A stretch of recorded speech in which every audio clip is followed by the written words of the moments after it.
add another case. Where?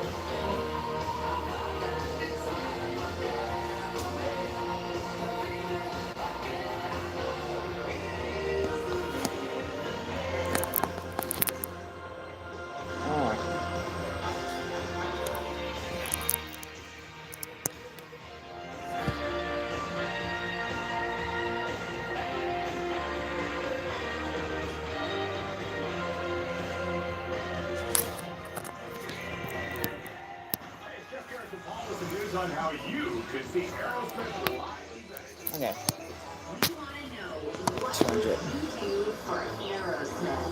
Let us know at jack969.com. If we pick it and you can pull it off, you'll be on your way to see Aerosmith live in Vegas. Try and make it a little crazy so you can catch our attention, but nothing dangerous because our lawyers frighten easily. What would you do for Aerosmith? All right, there we go. Entries in now at jack969.com. All right, turn it Neutral vodka soda. It's not sweet. I can copyright straight.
Hey, Pearl. How are you doing? See you there. Glad you're here. I'm just opening up my other one here. One sec. There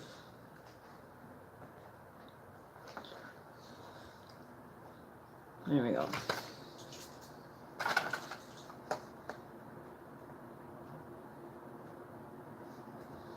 Okay. So, how's everybody doing today? Not too much, actually. I'm late getting started today, but I am here still. I'm gonna maybe just do like a quick evening, keep a nice, relaxing evening for everyone. positive energy. Endings and beginnings are now starting to seem like they're finally coming to an end of the endings and beginnings.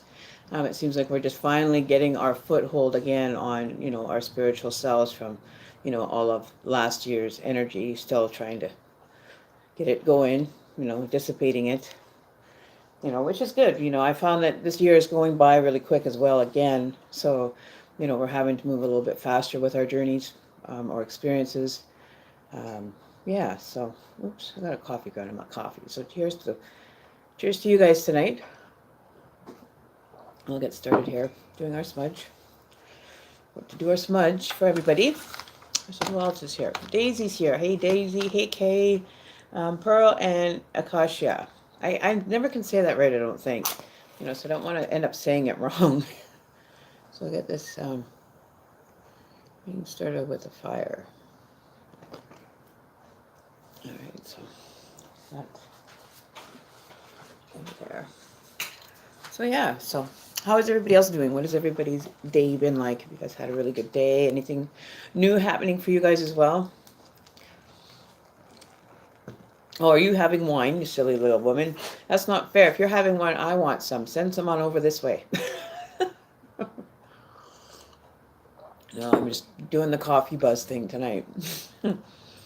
So yeah, so for those of you that are new to the channel, what we really do here is we do a lot of energy readings, and then we kind of do a generalized reading for the energy and direction, that we're trying to, figure out in our own personal aspects of our lives. So yeah, damn, I wish I had wine too. But I'm drinking my wine. No, I'm kidding. I'm having actually coffee, so I'll be up until probably 1, 2 with the jitterbugs until then before I fall asleep. Last night I didn't get to bed till I think it was 10:30, 11. I went to bed early last night. Didn't fall asleep though, but I did go to bed earlier. But yeah, so let's get our smudge started here for everybody. And we'll get started with our overall general readings and see what other messages after have to come into play for everybody. So let's give you guys some positive insight, positive energy going out to my viewers, and the cards for all the ones that we get to use. I was really impressed with that. I erased a video yesterday, and it was in regards to one of our new family members, some information on him, and I guess the one that normally he used, he decided not to, so then there was a big, blowout yesterday. Daisy, you remember that. I didn't like that. It was not a good vibe to be sending to my channel, so I deleted it. There's no need for, people to see that side of other people, and standing my ground with my channel, mind you, but hey. And then afterwards told me she wanted a reading. Well, she could have started with that in the first place, and then I could have, been a little more, less in control of my channel, right? So yeah, so I don't know. I just didn't like the approach. If the person is wanting a reading, and you're the regular go-to person, see, like for me, I wouldn't care if any of you guys decide to go and visit other YouTube channels or anything to get your readings. I wouldn't bitch, because it's always good to get, sometimes a second opinion as to situations, right? So, and I always say that my advice is not the only advice out there, so whenever I do a reading, take what you want from it, and, if you can apply it into your life, that's the whole idea for that. So I'm just going to pop in some guns so I don't have to. All right, 1 sec. I need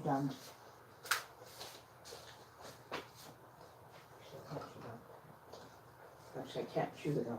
Shit. So I'll put that to the side for now. All right, so what has everybody been up to? Tell me about your days. Is there any questions that you guys have prior to us starting that you'd like to have answered that are just general, kind of not related to just tarot or your, like what's going on with your personal experience as you stand, right? It's a great position to be in. I think it's a good positive note that we all need to, help each other, but at the same time, don't take advantage of the other person that, has been, kind of like a really good support system for you. Gotta slow down my breathing. I'm just like, got a lot of energy. Let's see what else is there. Anything new other than, that platform that I'm going to be starting new on, is very, very in looking forward to it. I've been assigned a manager for my account and just submitted a photo for the actual web page that I'm going to be using. So got that off yesterday. So now I just have to wait for the other part of the phone call to come and walk me through how to set the accounts up and everything like that, and how to put all the information into this, my own personal page that's linked to their server as well, right? So yeah, whew. I'm very gracious for that, and I think my universe, my guides, and everybody that had a hand in creating this journey for me has just been wonderful. So yeah, so what else is there? I'm not going to be permanently gone, but throughout the hours of the day, I get to pick my own hours. I don't have to be on a set schedule. I don't have to have a set design kind of format to go into this with. I can just carry on with how I do my readings, photo readings, whatever it may be that the person's requesting. So yeah, so I'll be on one of the Psychic Network's websites, which is an amazing opportunity for me. I'm gracious to do it. So yeah, so probably I should be I'm looking at probably hopefully within the next week, from what I was told by the contact person that contacted me yesterday. It would take probably a few days to get it up and moving, because there's so much they have to do on their end, like set up the pictures that I submitted, go over, the profiles that I've kind of set up for them to decide which one would be the best of one to use, and if not, then they are going to show me how to set all these items, live chat, live chat. So yeah, and it's mostly going to be done through the phone, so I don't have to worry about video or video editing or anything like that. It's all done verbally over a phone. Yeah, so there we go. That's the most of it. So I definitely am going to use the donations to get everything set up here on the YouTube channel for us to keep continuing here as well in my spare time. Not really spare time, but when I'm not on the clock for myself on the other side, right? So still making time for you guys, that's for sure. I'm not letting go of my channel, so don't worry. I'll just be taking on different experiences or time frames that I'll be here, right? So gracious. All right, so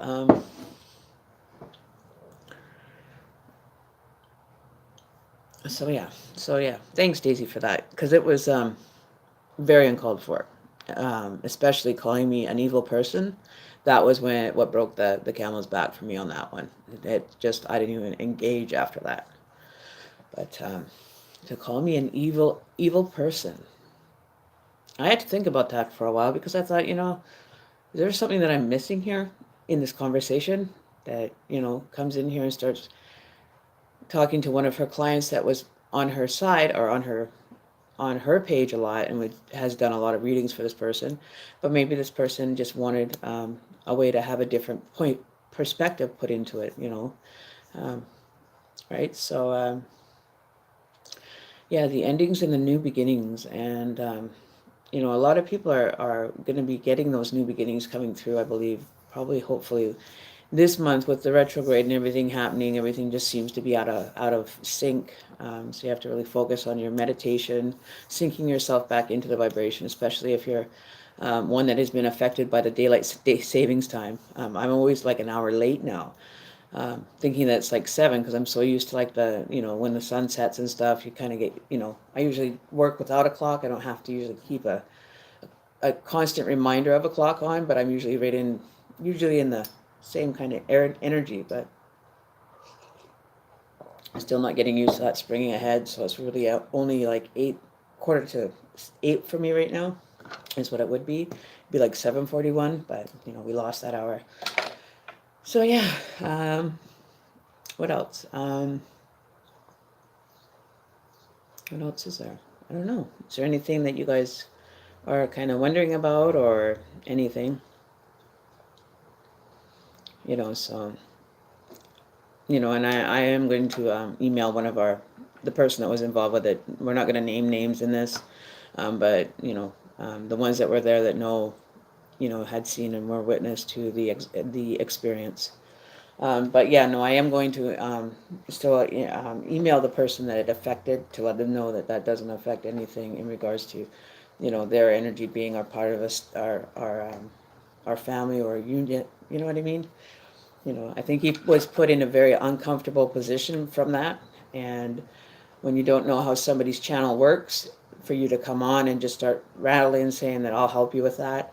If they wanted your help, they would be on your channel asking for your help. But now they obviously want to try out a different avenue with somebody else that might be able to be a better assistance to the person, which makes sense to me, right? So I think that person that it was kind of over the top and was very probably uncomfortable for that person to feel that way, and I didn't approve of that. I didn't.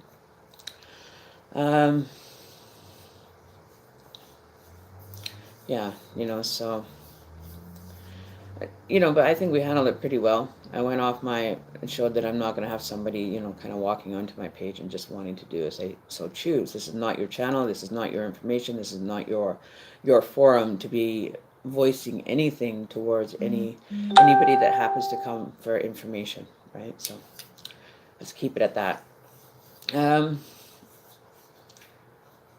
So if anything, I wouldn't be surprised if that whole thing caused him to reconsider using that channel, just, not allowing the person to go on to a different channel or with a different reader and then say, oh yeah, I recognize you, blah, blah, blah, you're my client. I think it put our fellow family mate, on our channel kind of in an awkward position. So I reiterated to him that, it's no qualms to me, you just came to get other advice. She said that she does live readings lives, and she said she'd asked even the client to verify that she does do this kind of job, and it's like, why would I need to know that? I don't have any purpose in needing to know that you do tarot card readings or live readings, reading of lives. I don't, that's not what, is really important to me, but allowing a person to expand and be generative to other information or other avenues of or connections to the energy that can help on a more, gentle basis is what I do, right? But I will not be allowing anybody to be coming on saying they're going to assist somebody else when I don't even know you from Adam. So if it was like, say, one of our regular subscribers that we have here, we have you guys, certain people that are here all the time. Like if Daisy and I was in the middle of the reading could sit and talk to this person and say, listen, this is from my experience, like we're all here to help each other. We're not just, going to let a person, because they're having a hard time, just sit there and suffer. We'll extend our hand and our friendship to people that come onto this channel so that, they can have the proper, more positive experience and not feeling like they're kind of out of place or anything there, right? So I like to defend that integrity of the channel, right? So, all right, so energy down. I'm just like hyped today. I don't know. I feel like I should go out and do like a, around the block, just, do like a shadow boxing or something outside. I'm just full of it. Like I'm just like it's sitting right here in my chest, and it's causing like problems in my breathing is shallow and rapid here. But what am I doing? You see that? See, I got sidetracked one more time. I wasn't meaning to grab the matches and meaning to grab the cards. All right, so let's see. I think we'll use the I think we'll try the cloud cards for an energy reading. Let's see how they work. So this is an overall for everybody to experience. Maybe some perspectives into your own personal avenues of things that need to be, kind of looked at. So we're going to use the clown card, or the cloud cards, CLOW. They're more of an oracle kind of card, which is cool. I just don't like the shape of them. Like the lengthwise is way too thick. It's hard to shuffle, but not so bad once you get the hang of it, mind you. But for the first little while, it was. All right, so let's see. One more. All right, let's see what's in store for us. Our energies. Where are our energies needing to? Okay, so that one with the Libra. Guess we got two. Wow. I guess we get to name a card tonight, people. And I'll show you what I mean in a second. We have one more card for overall energy reading. There we go. There we go. So, okay, so this is going to be a little bit different. The snow in reverse. So, meaning that things aren't going to be as nice, or experiencing such a new beginning that is like a snowfall when you see it all blanketed white, perfect. Everything just works in its favor.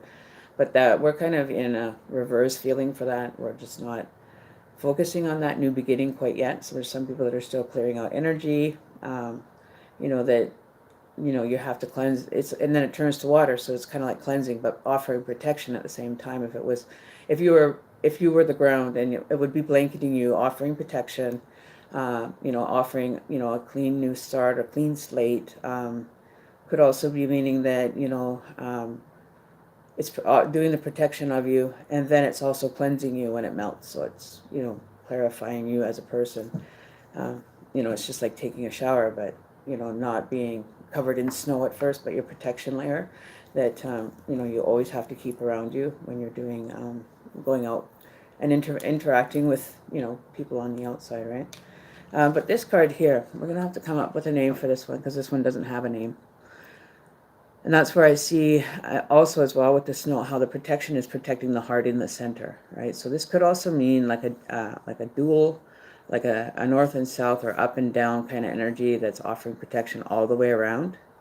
And it's like a yin and a yang energy that's protecting the core part of our being, which is our heart, that we use a lot of. So it's finding, in protection of the gentle and the most sacred part of our lives is our heart. That's what keeps us going every day. So I wonder if we should just name this come up with some names, offer some names, you guys, to name this card, whatever resonates with you or what you see within the picture. Feel free to name a card, because it doesn't have a name at all. So the unknown, this could be also protecting you from the unknown, because that's what we should name it, I think, the unknown. Protection of the unknown. Right? I think that would pretty much cover it, because it's unknown. There's no label or anything that's being placed on this situation that of protection. So there's a couple different ways we could look at this. But being genuinely protecting your soul being and your soul, the core of you is very important, that it doesn't get damaged. You know what I mean? We're trying to protect ourselves from negative vibrations, negative people, people that want to kind of sabotage all the good things that are going on in someone's life. I just feel this is a total protection card, but we need to find a name for it that resonates with the card. So if you guys kind of think about it, take your time. Well, I'll put this card aside after I do this energy reading, but that's one thing that we need to understand about the unknown, is it's always the unknown. Then we have the Libra energy coming through. So we're going to put that one to the side for now. We're going to keep that one, because we're going to name it. We're going to name a card tonight. So here we are with the Libra energy. So the Libra energy is showing that, it doesn't like the off balance. It's a very definitely balanced energy that the Libra has. They like to have balance, and they usually have, say if they have like a candle set, they'll have two of the same item. They'll always find the exact same item, but it has to come in multiples of two. And I was married to a serious Libra, and that's how it worked, was everything had to have a balance on the other side. Otherwise, it did not like to be off balance. It was just, it wasn't what the energy is talking about, to be off balance.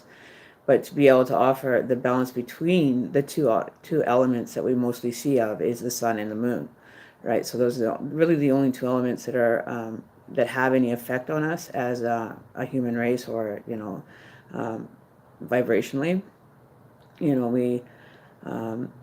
We're appreciative of both these elements. And these are your key elements, are the moon and the sun, right? Especially when you're doing astrology, these are the main characters in your chart, is the moon and the star. And sometimes people have more of an emphasis of the moon energy that's created from another sign when you're looking at astrology, or it could have another sun energy that's related to it in a different like a secondary energy or sign that people do have. The ascending sign could be, applying these elements to that secondary sign. Like your whole general makeup relies on the sun and the moon. Oddly enough, it's learning to actually access that energy and be able to pull from that we are all learning about the new beginnings and just trying to find, the balance for the ascension, or the growth period that's more relying on one of these elements or the other, so being aware of that, right?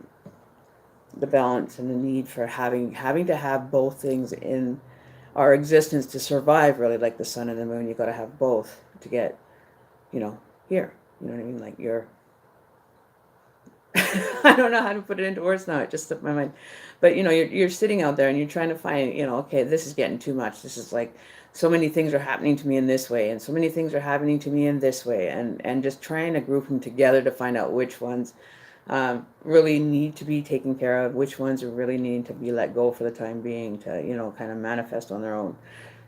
And then we have the cloud card. So sitting up in the clouds is your higher self, or the atmospheric, well, as far as a twin, or your energy is looking down and being connected, and it's like you're on a cloud nine kind of energy, that you're so above and healed, that you take time for yourself to rise above, you know your own personal space, and expanding your general space that you thought you had to be just in charge of on the ground. You know what I mean? Like, this is air energy that's probably coming in to help people with the flight of their spirit. Could also be coming through from the clouds, like a eagle. The eagle is the only animal that can actually fly within the clouds and be up at the highest elevation possible for any animal to go. And the eagle is the one that can do that. So, so maybe this is like the eagle energy, being aware of what's going on below, and being aware of what's going on above, right? So above, so below. So as they say, cloud nine, you just really enjoy the vibration. You like being up there, away from it all. This could also mean that you like to spend a lot of independent time with yourself, reflecting on yourself, working with, the elements of, the planet and the vibrations of others that are around you, helping you and assisting you. And sometimes it gets to be too much that you just have to escape into like an actual more secluded energy for yourself, right? So they have more room to, think about things yourself, apply them yourself, not being reliant on anybody, just learning to be, how do you say it? Count on yourself more for those feelings that you have of doubt, or distress or depression or whatever. Allow yourself to go to a sacred area, if you're spiritually inclined to, maybe go into a meditative and just work it through. Like, you're the only one that can access the memories. You're the only one that can heal from the memories. And asking for support or direction when you're trying to heal. Sometimes it's just sitting back and just allowing your body to slow down so that it can catch up. Allowing your soul to breathe, to expand, beyond the clouds to a whole different atmospheric energy, right? And that's what you're trying to find when your hands are out, looking for people to offer some guidance. In her hand, she has it's almost like an energy ball that's sitting in her hand that she realizes that she can have access to be using. Right? So this is where you get to cross over into a whole new energy, beginning of a new energy, and it's just starting as a small energy within your hand, that, you're just amazed at this little piece of energy that can make your whole world change, your whole experience change, just from that little bit of energy that you're, creating with, right? So be aware of what you're creating when you have that opportunity to, put your hands together and just create the heat and create the energy within your hands. I always end up rubbing my hands to create that friction that makes my hands really warm, because I get really cold fingers a lot of the times. My circulation's not good, but they say that there's other reasons why that happens. So I'm always rubbing my hands and creating that friction, that heat, that energy of warmth, of love, of understanding, right? And I think that's where we're all starting to learn to come from that energy and to apply it, in our lives now. We're becoming more awake as to our personal aspects, let alone, aspects that are externally to you, right? But after the day is over, the only person you can really count on is yourself. And hopefully you have a few friends in your life that offer support in a good direction of the sport, not just because they're envious of maybe an opportunity that they've been given or that you've been given, that they become very envious of the situation. So just getting back to the unknown, protecting the unknown, being prepared for moving into a direction that requires a little bit more protection as you branch out and meet different people and deal with different energies. You've got that. But it's a very relaxed energy. Like the wings are like in like relaxed formation, not too much excitement around it, but, it's just, balance and just grounding yourself, and knowing that you have this energy around you at all times. This could be like astro or ancestor energy. It could be a past life energy.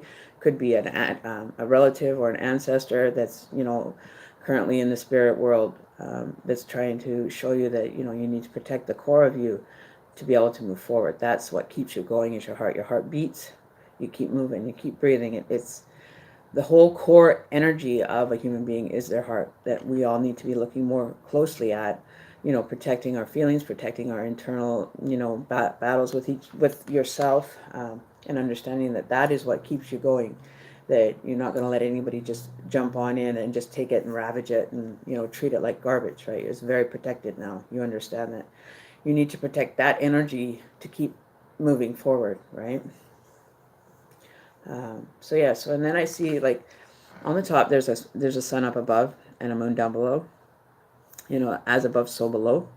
Because you could end up turning it around and it's the same, right? You know what I mean? Like, your energy can either be upside down, which would possibly be the right side up if we're looking through a crystal, but offering that to yourself and being aware of the protection that's needed for you.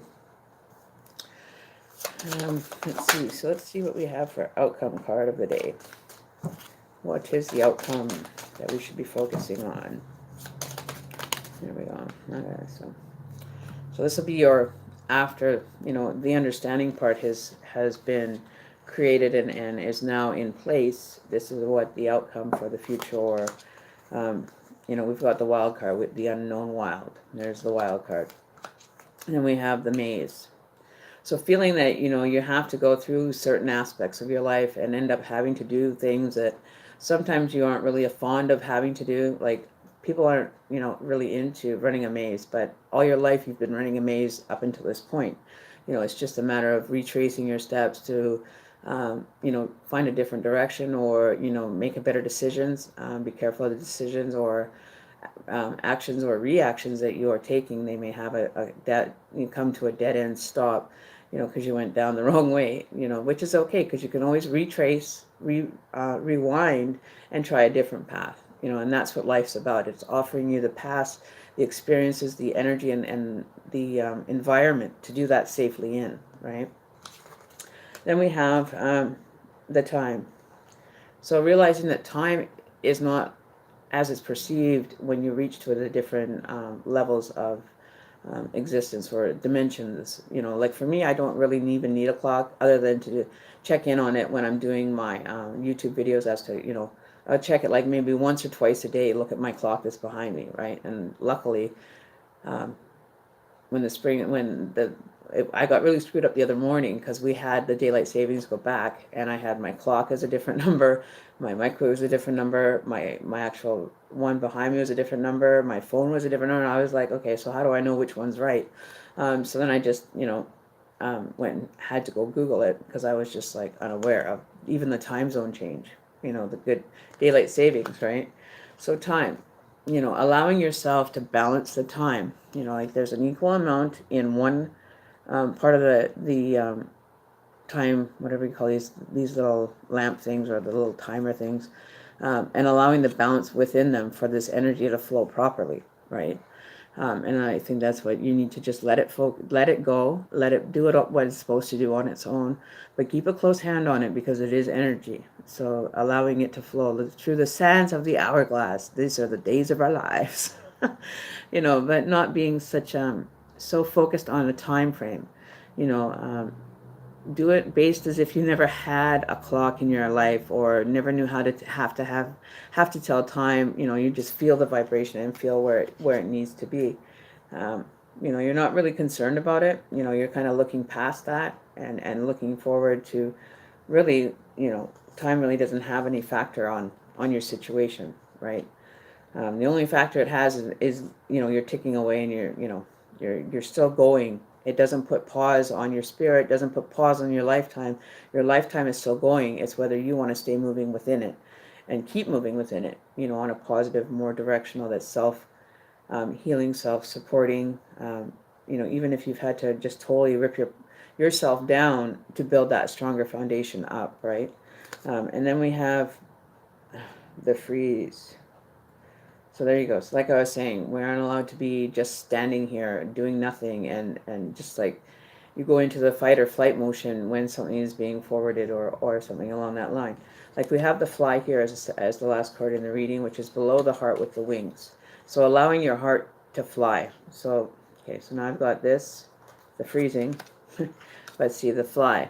So this is the same kind of energy, the wings and protection, that it's protecting itself too. Its core area is being protected on the bird. So protecting your core area is very important. Do as other energies would do, and just be protective and be wary of your energy and be protecting the spiritual end of the whole thing, and the beauty that you're trying to achieve in your personal life is happening right before your eyes, and you don't notice that it is, but it is, right? And so not feeling like you have to just flee an energy or flee a situation. You can stand and stand on your own and protect yourself if things are happening and you know how to move with that energy, right? The wild card is basically you have an opportunity to take whatever dynamic energy you want and apply it into your life. So say you wanted to have more of an experience, say with a different style of person, or a different style of employment, one that you normally wouldn't actually do, and just getting the skills and the understanding of how different things work. Like today, prime example, I was sitting here and I was pondering my life, looking at my life and wondering, okay, so how can I make this a better life for me? And I was just sitting there, and then this popped into my head. I was listening to a song by the Imagine Dragons. They have a new one out. It's called Love. It's a very good video. I would recommend checking it out. So I was sitting here and I was having a smoke earlier, and I had just woken up, and I was just kind of thinking to myself, how much different my life would be with certain decisions made in my life, and understanding that I could be in a total different spot, but I don't know if I'd be in a total different situation. Would I have ended up choosing a direction that wasn't healthy for me? Yeah, I have. Not gonna lie, I have. I've picked different things. But I was sitting there wondering, with all this information that we're carrying around, and then I picked up this little shell here, and I was looking at it and just admiring it and just, thinking about, its life compared to my life. Why would this shell's life be so much different and so much more unique as it's built itself with the layers upon layers of personality that we have? We are an equivalent to the same kind of growth. If you look really close, you can see I don't know if it'll show the layers. I'll try to get that in a little bit closer. But you can see where the layers are. Right, you see the layers that are there? Kind of see them through here. There's like layers upon layers upon layers. I was looking at it and thinking, I wonder if that would be for every experience that this shell has had over its lifetime or its existence.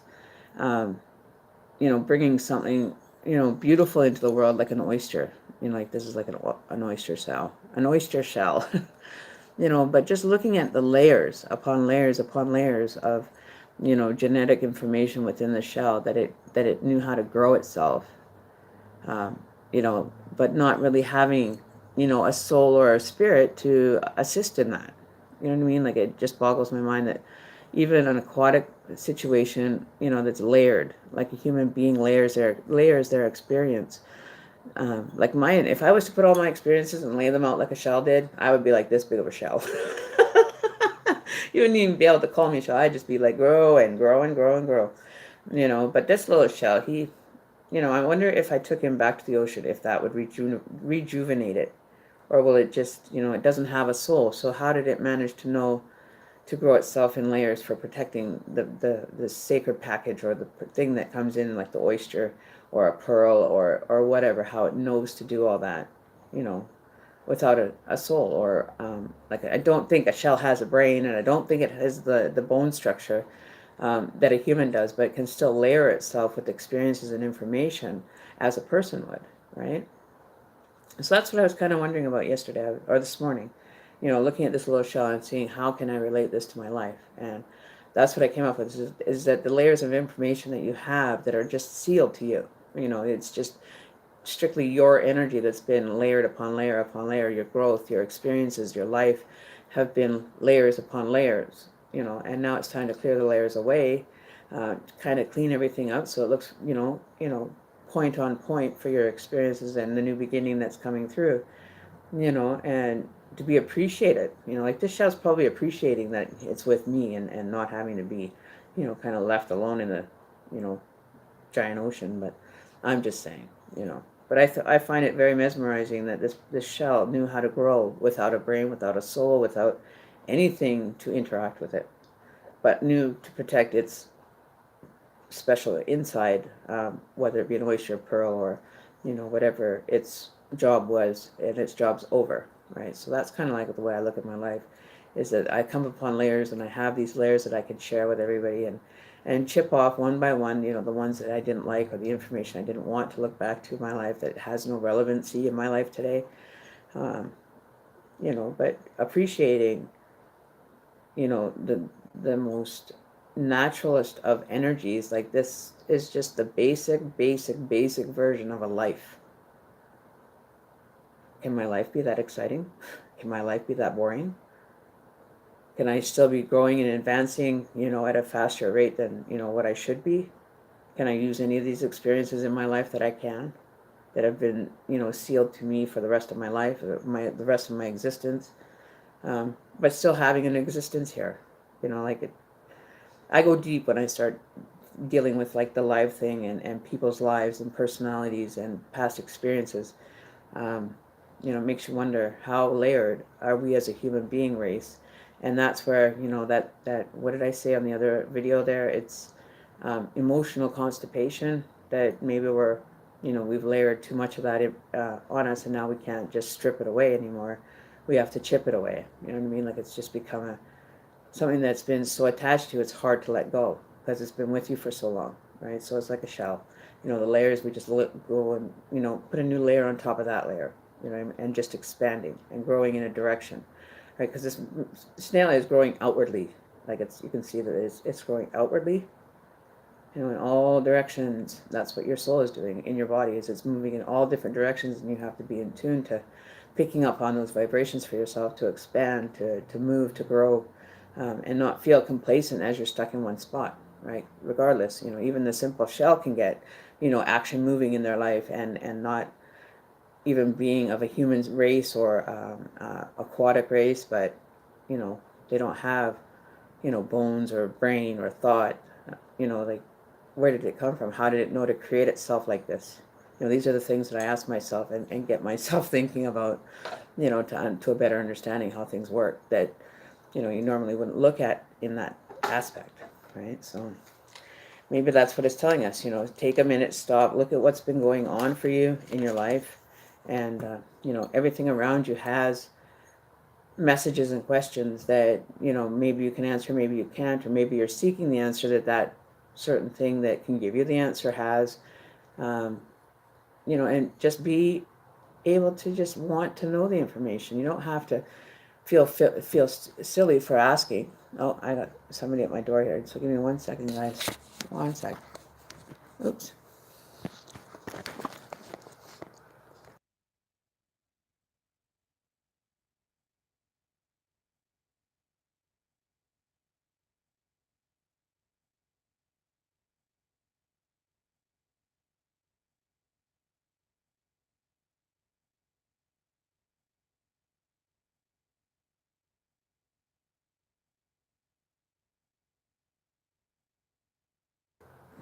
That's okay. Got my partner to go deal with it, so that's good. But yeah, no, back to that. The new beginnings and endings that so many people are feeling. I feel a lot of them don't really want that ending to go away, to be, non-existent in their life. That's what I mean by going through your wardrobe or your suitcase of life, as I like to call it. What is in the suitcase of life that you can surrender to the universe and not have to feel like you're carrying any burdens or situations through. So let's see. You have to fly again. The infinite symbol, the loop, and the illusion is not an illusion. It's how your perception. It's not an illusion. It's how you're perceiving things. So that was the first difference in regards to that. That some people believe it's an illusion, some people don't. But some people, like the illusion doesn't have to come across as an important kind of aspect. Is how you want to perceive everything that you're going to. It's specific to yourself. So if you're facing the idea and questioning your existence, or that you're existing in this illusion with the rest of us, it's a human energy that we're experiencing together, right? It's not an illusion, because if it was an illusion, then why would my perceptive be so different than my partner or a friend?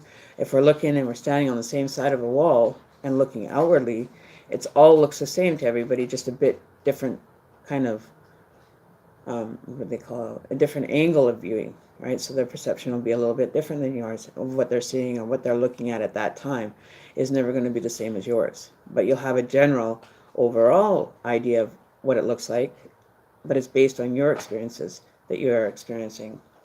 So it doesn't have to become a grand illusion thing.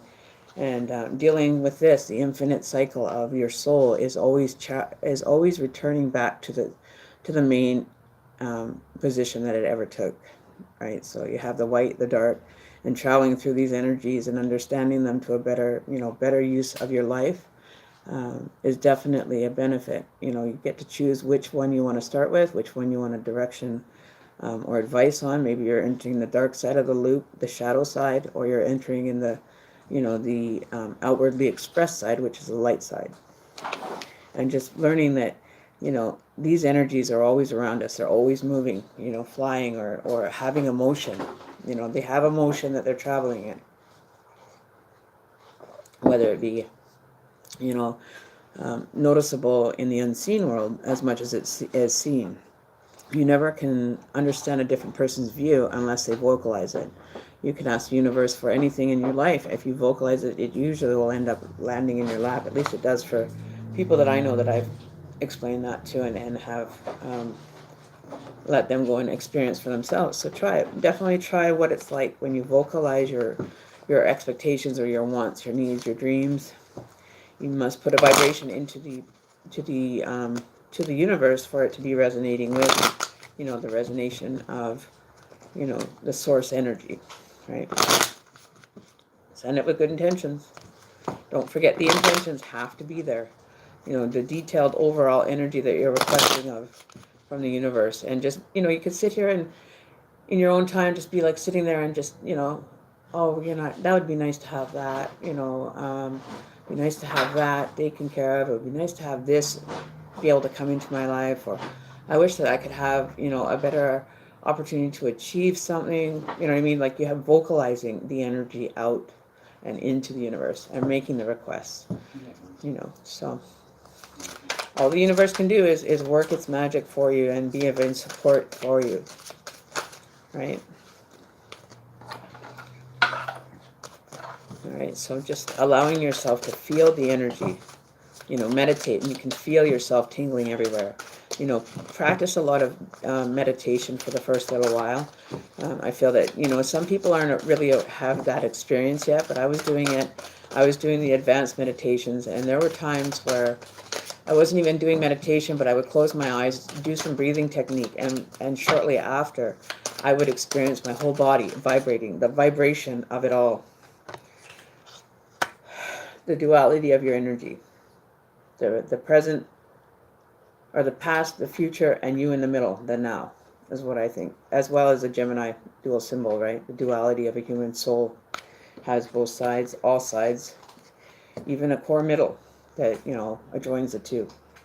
You see what I mean? So we have the twin. We have a wild card. This is your wild. This is what's going to make or break a situation for you. You know, Sakura, she's the wild card. She's the wild energy that you need to harness. And able to almost boost a different energy for you. You know, whatever you want, something to be required from the energy you're giving. She's giving you the green light, saying that good, it's a go. I'll be able to help you. I'll be able to offer assistance from an unknown energy that maybe some of us aren't aware of, that we do have. I know I have some. I've never been able to put my finger on what it was or how to explain it, but just ever since I started awakening, it's like I learned a whole new different language. Like the language became English, but it wasn't English that, you know, that we were normally accustomed to, right? So the whole putting things in the memories of what words are descriptive words to best use for it. You know, still a lot of confusion, stuff that's still being computed and filed away so that you can, you know, access it later. And then we got this one again. This is the energy that we want to do, protecting of our soul. All right. And then we got the jump card. Then we got the dash. So, you know, just moving, jumping, dashing everywhere, just trying to acclaim or customize yourself to your energy and harnessing your energy to realize you do have a lot of energy that needs to be sent out and used by you, right? And then the mirror, you know, realizing when you look in the mirror that this is the person that you love every day, that you're doing everything for. You know, you're having this experience because that person in the mirror is worth having experiences for, and this is where you can kind of, you know, do your mantras into, you know, building a better confidence level in yourself, and telling yourself every day, I'm worth it, I matter. You know, this person that I'm looking at in the mirror is me, and I matter because I am matter, right? Then the overall is once again, the loop, that so many people, you know, keep ending up in the same position because they go the same direction, do the same thing, and not expecting anything different. You know, there's a time where we have to break away from this loop kind of memories and energies for us to achieve a better, higher meaning for our soul, right? So understanding that this is, you know, this is just a process. It's a process you have to go through. You know, your soul is wanting you to go through. Have the experience of what it's like to be, you know, in a physical body, you know. And like, there's one of my YouTube channel friends that talks about we aren't the body. We are not the body. We are the body, or we're not the body. So which are you? Are you the body, or are you not the body? And it for me, I would say I have the duality of both, is what I say. You know, the duality of being in the body, being of the body, or being the body. You know, have had opportunities in my life to be able to experience that, right? So some moments I feel like I am the body, other moments I feel I'm not the body, you know, depending on my mood, you know, as to which side of me comes out. I forgot some cards that are flipped in here. Hang on. Okay, so now the dream, and that's what it is. Everybody has a dream that's going on. You know that when you're actually in a dream, it kind of feels real. You know, experiencing the dream that you've made for yourself, that you've created, or that you've been shown some kind of gifts or experiences that somebody's come in and revealed that to you through the dream work. And people do visit people in dreams. Like I had, my last time I dreamt was when, I think it was about 2 months ago. I don't have the dreams, or I don't have the recollection when I get up anymore. Like I just don't even, you know, make it a priority in my life to follow that dream, because I'm already on the path that I'm supposed to be on. So I think that's why my certain aspects and programming and directions that my subconscious or my conscious is giving me to move in, I'm already moving in.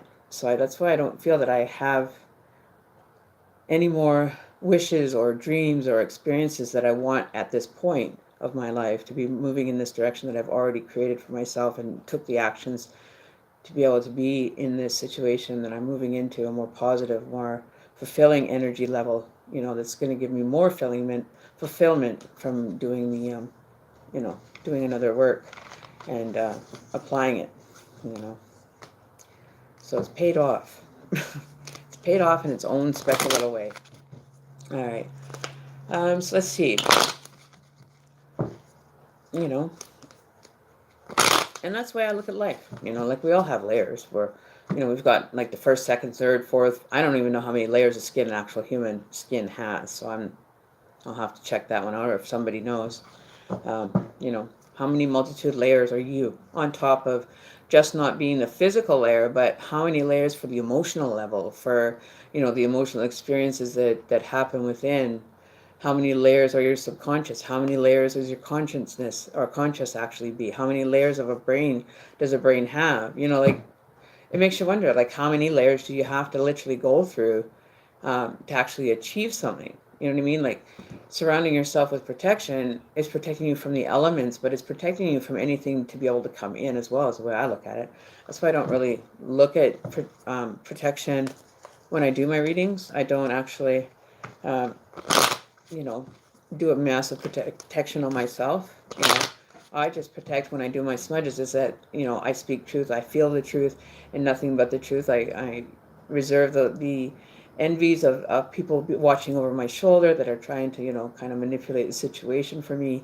Or, people that are envious that they'll, say something or toss, like, like they throw, like, it's like getting a stabbed in the back kind of energy that you're trying to protect yourself from putting the energy backwards and blessing and acknowledging that your energies and your mindset is all up here and it's one big like connection, right, on an energy level, right? And people being jealous of that. So that's why I do it within my reads too, so it doesn't come out on a negative vibration for the channel either. That they don't have any access to the good energy that we have here, because they just want to keep taking more and more, you know away from us, right? So don't let people totally, strip you of your life. Be grateful for everything you have every day, the breath of air that you get to breathe every second, the feet that you get to walk the journey with, and taking care of yourself in a more healthy, more productive way doesn't mean that you can't enjoy for yourself. Even if you're in a relationship, having that independent time away, so you can do your kind of studying or your work or your growth energy, because you might not be on the same wavelength as your partner quite yet, or people around you change. It's every day you see different people. It's not the same people all the time. But you get caught on some of these experiences that I had when I was trancing, and I was just get caught in that trance and that energy field, actually looking at photos, and photos were changing in front of me. There was one photo of me when I was a little girl with my mom, my adopted mom, a German Shepherd, and me. And then in the background, we had this, like we had bay windows that went around the house, and they were like singular. There was like um, four smaller windows that went across the front of the house. And in that picture, I'd never noticed it before, because that picture I looked at, very closely, but I would notice that I had this dream one time that I was going to go back and visit my house, because it was where I had to go to finish, um, go back to the existence of living in that house. And my actual adopted mom that has passed away, actually showing herself in my dream that way, um, really blew my mind. But we were being protected, and there was like a swarm of aliens that had come down onto the earth and were taking out people. But they wanted something specifically from me, but I was hiding from them. I wasn't willing to give them what they wanted, and that kind of sent everything into like a spiral kind of thing for my life. But I wasn't giving in, and I think that's what they thought, that I would just surrender because they were from the alien race. And it was weird because I was not surrendering to them. I locked up all my windows, closed the blinds, and they didn't have access in. They couldn't figure out how to get inside this building that I was in, which was my house. And it was like metal windows, would drop down, and just the whole protection, just like almost like I was in like a max security prison, or, one of those those scientific movies where everything just kind of flashes down to protect you, like in what was that movie, that The Purge, windows coming down and just being steel slates all in front. But I had taken my cat and me were there, and I was looking after everybody in the house, and I was being the commander of the house, kind of telling people how to, what to get together, what to, kind of focus, and it was really different. And ever since then, I challenged it, and I won in the end, and I just haven't had dreams later. I just really, my dream state has really just dropped right off ever since that experience. So maybe that was my way of kind of shouting out my personal, like the personal experiences or my personal matters that I wanted to heal from as far as that house was concerned. Um, it had carried a lot of memories and a lot of bad memories.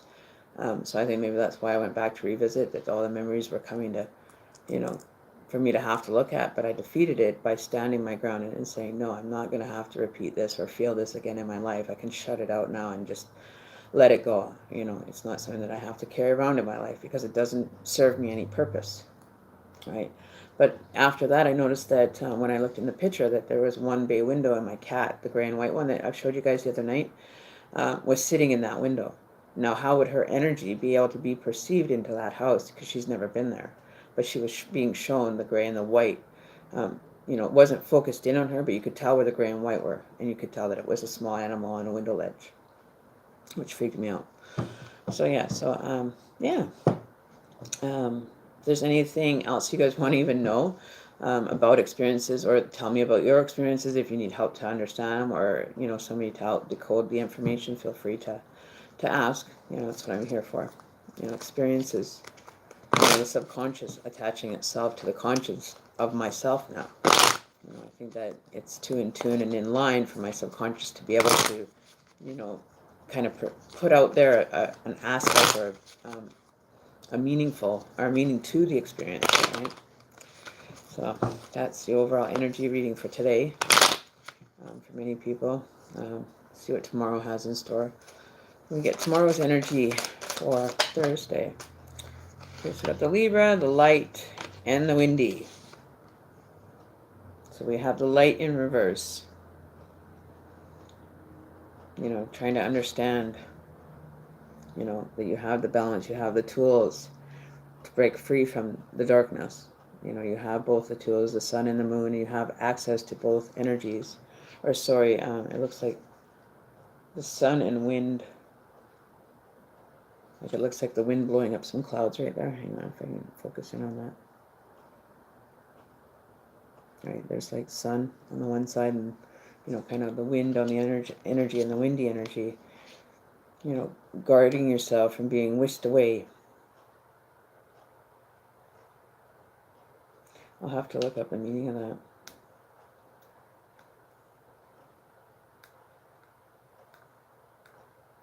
Taking on a different form altogether. Seeking the knowledge. Understanding that you need elements to balance your life. If you're wanting to become more of a light energy instead of the dark energy, you have the access and the tools to, illuminate the dark and heal from it. It's going to take on a different transformation. Like it shows her hair is like super long. It's just flowing down. It looks like hair that's flowing down behind her. I think the windy card, with it being, don't let yourself be carried away by others. Don't let others carry away your energy. Like don't be all flighty and, naive to what's really going on around you.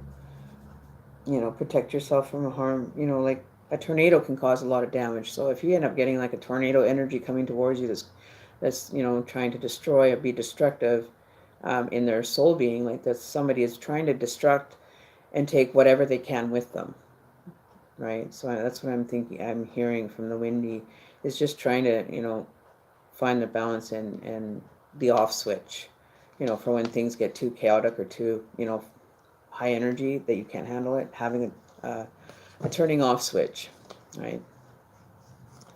The bottom of the deck is now the hope. So there's the overall energy that we're feeling and that we have to finally get to, is the hope that things are going to be in favor of your personal aspects and goals and dreams, and manifesting that with your pure heart intentions. There's no other element that needs to be applied to your requests as a soul, right? There's not really a whole lot that the soul has to give to receive, right? It gives you life every day. It gives you experiences every day, and everybody is grateful. Like yesterday I did the spirit box making dinner and they said feed. They wanted to be fed too. So spiritual energy, you leave out food for them. You make a plate for the ancestors, and that's from the native point of aspect, from the cultural end for my shamanism, is that you feed yourself, but you also feed your energies, and that could be as simple as offering them a plate of food, and that's what we used to do when somebody would pass away. We would put a plate of food outside for the energies to be able to have access to feed the soul. Then it turns into like a spiritual kind of thing for them, right? So it's definitely a different way of looking at things for people. And I learned a lot when I was dealing with different races and different people. Like on readings. If you guys want a reading, feel free to do the donation. For now, I'll just tell you about the experiences I've had and why I do the work I do today, right? But so I put tobacco when I bless my house. I bless it, and I would start at the entrance of my house, and I walk around the circumference, all the way around, and down the hallway, make a loop in the other room, come back down this long hallway, and it's like leaving like a spider trail that you can always get back to, right? And then I'd go in the washroom, come back out, and then go around the balance of the house, open the door, and remove the energy, the darker energies, showing them where they need to go, that they can exit here kind of energy. This is where their portal begins, and whatever you choose to do beyond my doorstep is not my concern. But offering a secluded area, or like a sanctuary for energies that have been attached to furniture that have come in, attached to people that come here, and feeling like it's home, right? It's home. It's a very home feeling to the energies.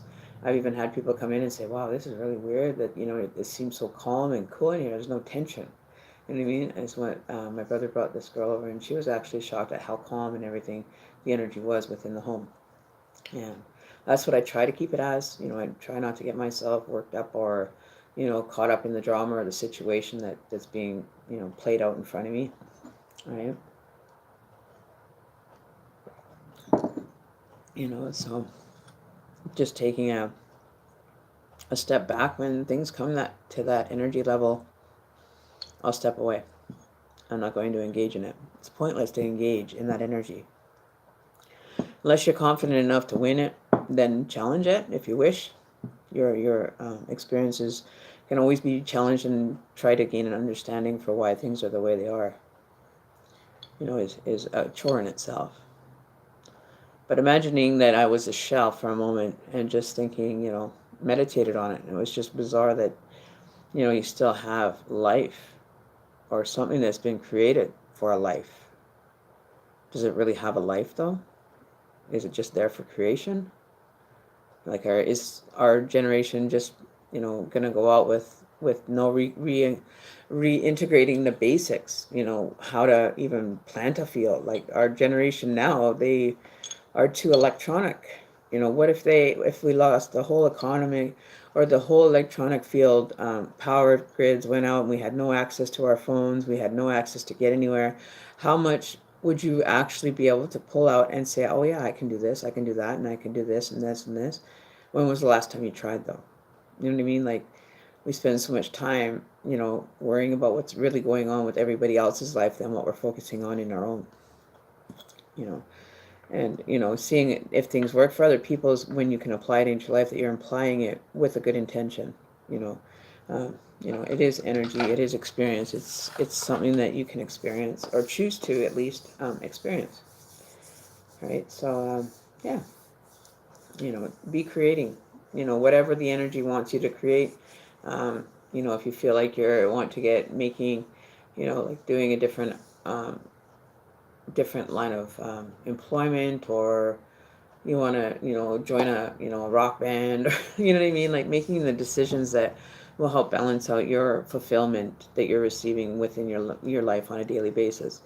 And doing the daily generation or general reads for this new generation that's coming up, that if you didn't study technicality or technical courses in your college or your high school period, that those are the ones that are going to be highly needed in the future, are the electronic technical workers is going to be probably in a very high demand if it isn't already, right? I don't watch TV, don't have a TV in my house. I have YouTube, and if I want to watch a TV program on there, I just stream it. So, taking certain things out of my life that I don't need, which is TV just doesn't have any purpose to me. It doesn't give you any purpose. Like you could go to a movie theater with, the most current movie and get more out of that movie theme and what was the underlying notions of the actual movie than what it's actually being perceived as. But I'm perceiving the underlying energies in the movie and how they are actually being played out in front of you in your actual current situations. And when you guys realize that and you actually start getting onto that wavelength that everything is happening exactly how it's supposed to and how it's all been, predetermined, and then you sit back and you realize that, wow, when you actually step out of the energy field for that purpose, how much your life will change. You will end up looking at things a whole different way. They won't have the same meaning. You'll be looking at more of the underlying tones of energy of people, of ulterior motives. You'll understand them. You'll start to perceive them differently. You'll be able to pick them out like you pick out the best wine in the house type thing. You're growing and you're understanding more when you're actually taking and dissecting things that are going on in your life, right? So I don't watch TV. I don't have a TV in my house, but I do stream it, or I have pre-recorded ones that are on a CD that a friend gave, but other than that, I don't get involved in the news. If I really need to hear the news, I'll turn the radio on. No news is good news. And it's like my whole different aspect of looking at the news itself changed. Music changed. Looking at the underlying tones of music now, and not, just because it's a song, but looking at the underlying tones, the messages within that song that a lot of people aren't able to hear. Right? That's the way I look at it.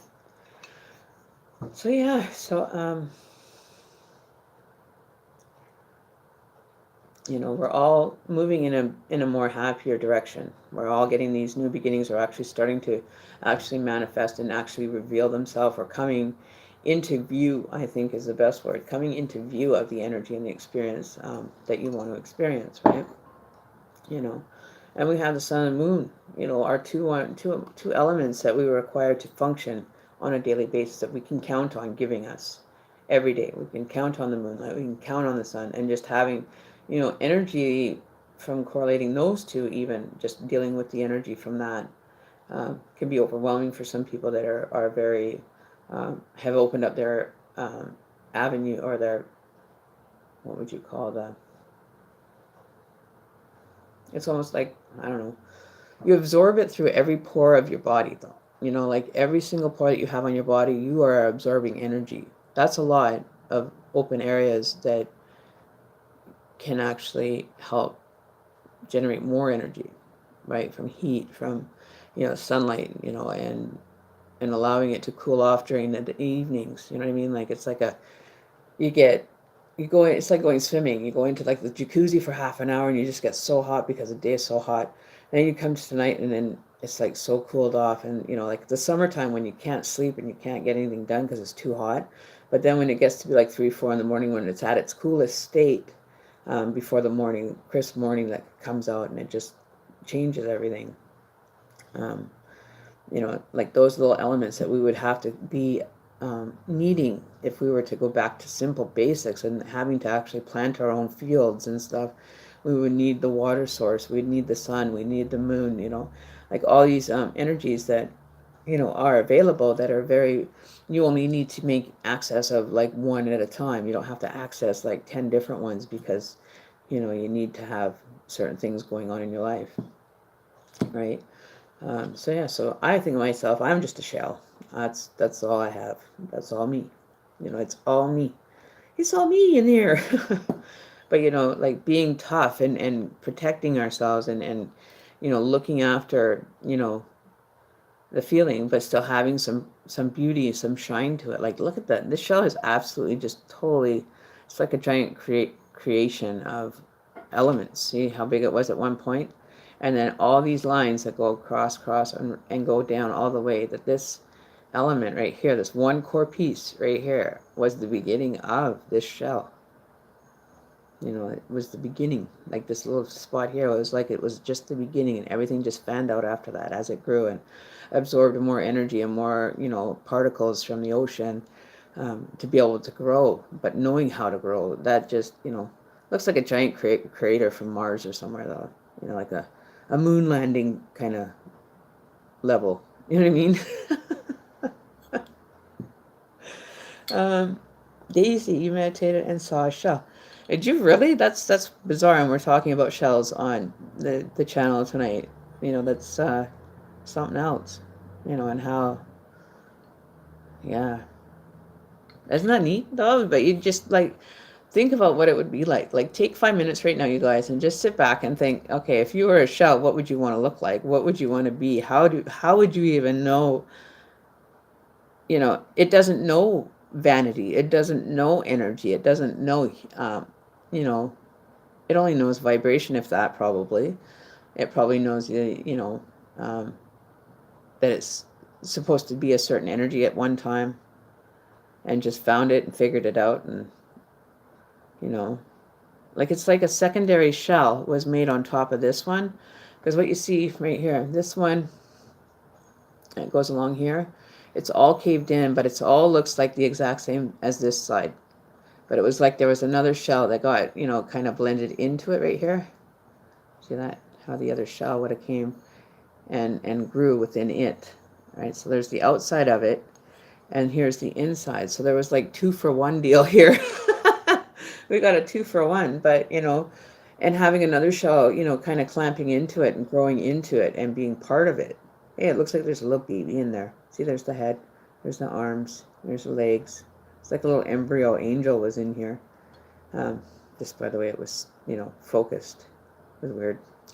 But yeah, you know, and even having, you know, knowing how things come together and are able to work together, that, you know, you're sealed at the hip. That's what I feel, that, you know, your soul ends up becoming part of you and actually being able to, you know, expand itself beyond the body, right? And expanding it in its own terms, and you know, kind of universal energy that, you know, it picked up, but doesn't have a thought, doesn't have a brain, doesn't have a skeletal existence. It's just a shell, all calcium, right? So, and it's cooling, it's soothing to me, because I am a water sign.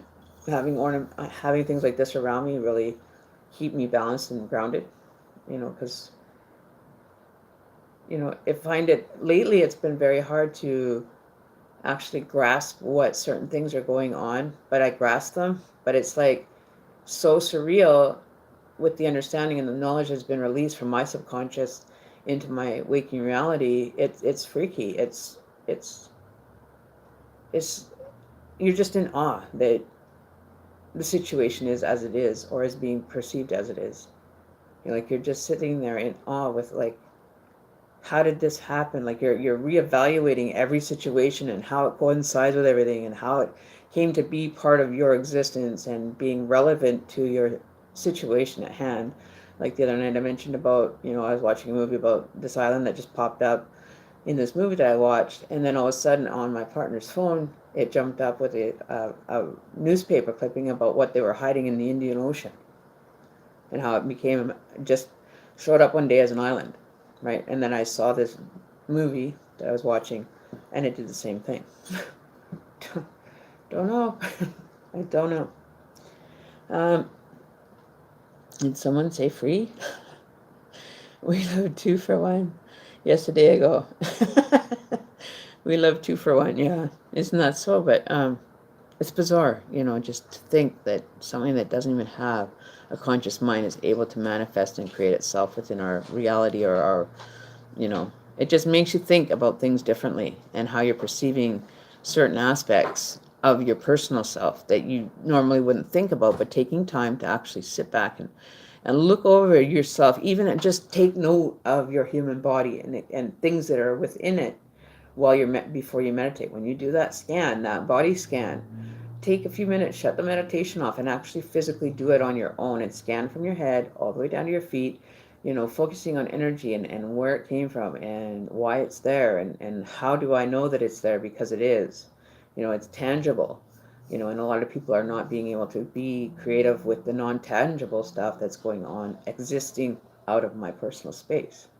How is it all coinciding and syncing with me is just a total different dimension, but they're still in my dimension. They're still in my view site, and they're still in my view, me being able to view them as people, but are they even aware of why they're there, or why I'm there, or why the situation is as it is? That's the one that I get my head wrapped around real fast. It just goes right to the right way out in left field. There we go. Here we come. We're coming to get, we're going to catch a fly ball here one day.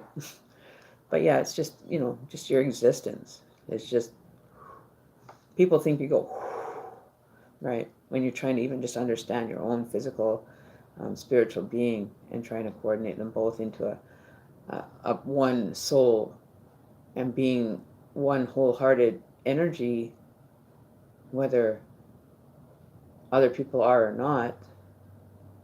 People feel like doing good things, which is fine. People doing, things that aren't so good, but we have to be accepting of it, but not, we're not allowed to pass judgment, but we do anyway.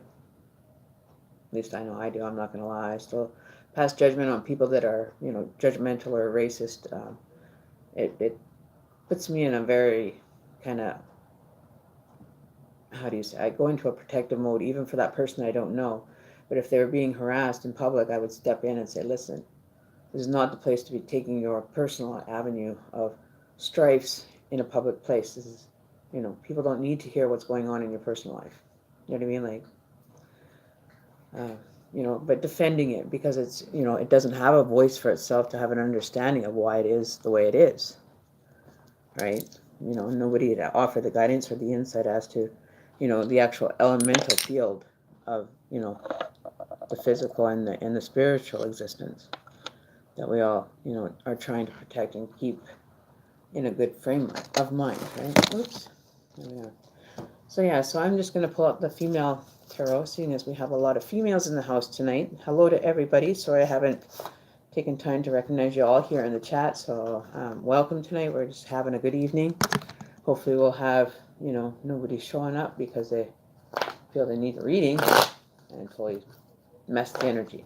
So we're going to have a better night tonight, people. We're going to get into doing a few readings. What's going on, my girl? Baby, Lucy, you hungry? I just have to give my kitty some food here. One sec, we'll do one sec. Get you some food? You hungry? Is my girl hungry? I'm hungry, Mama. I'm hungry, Mama. Where's yours?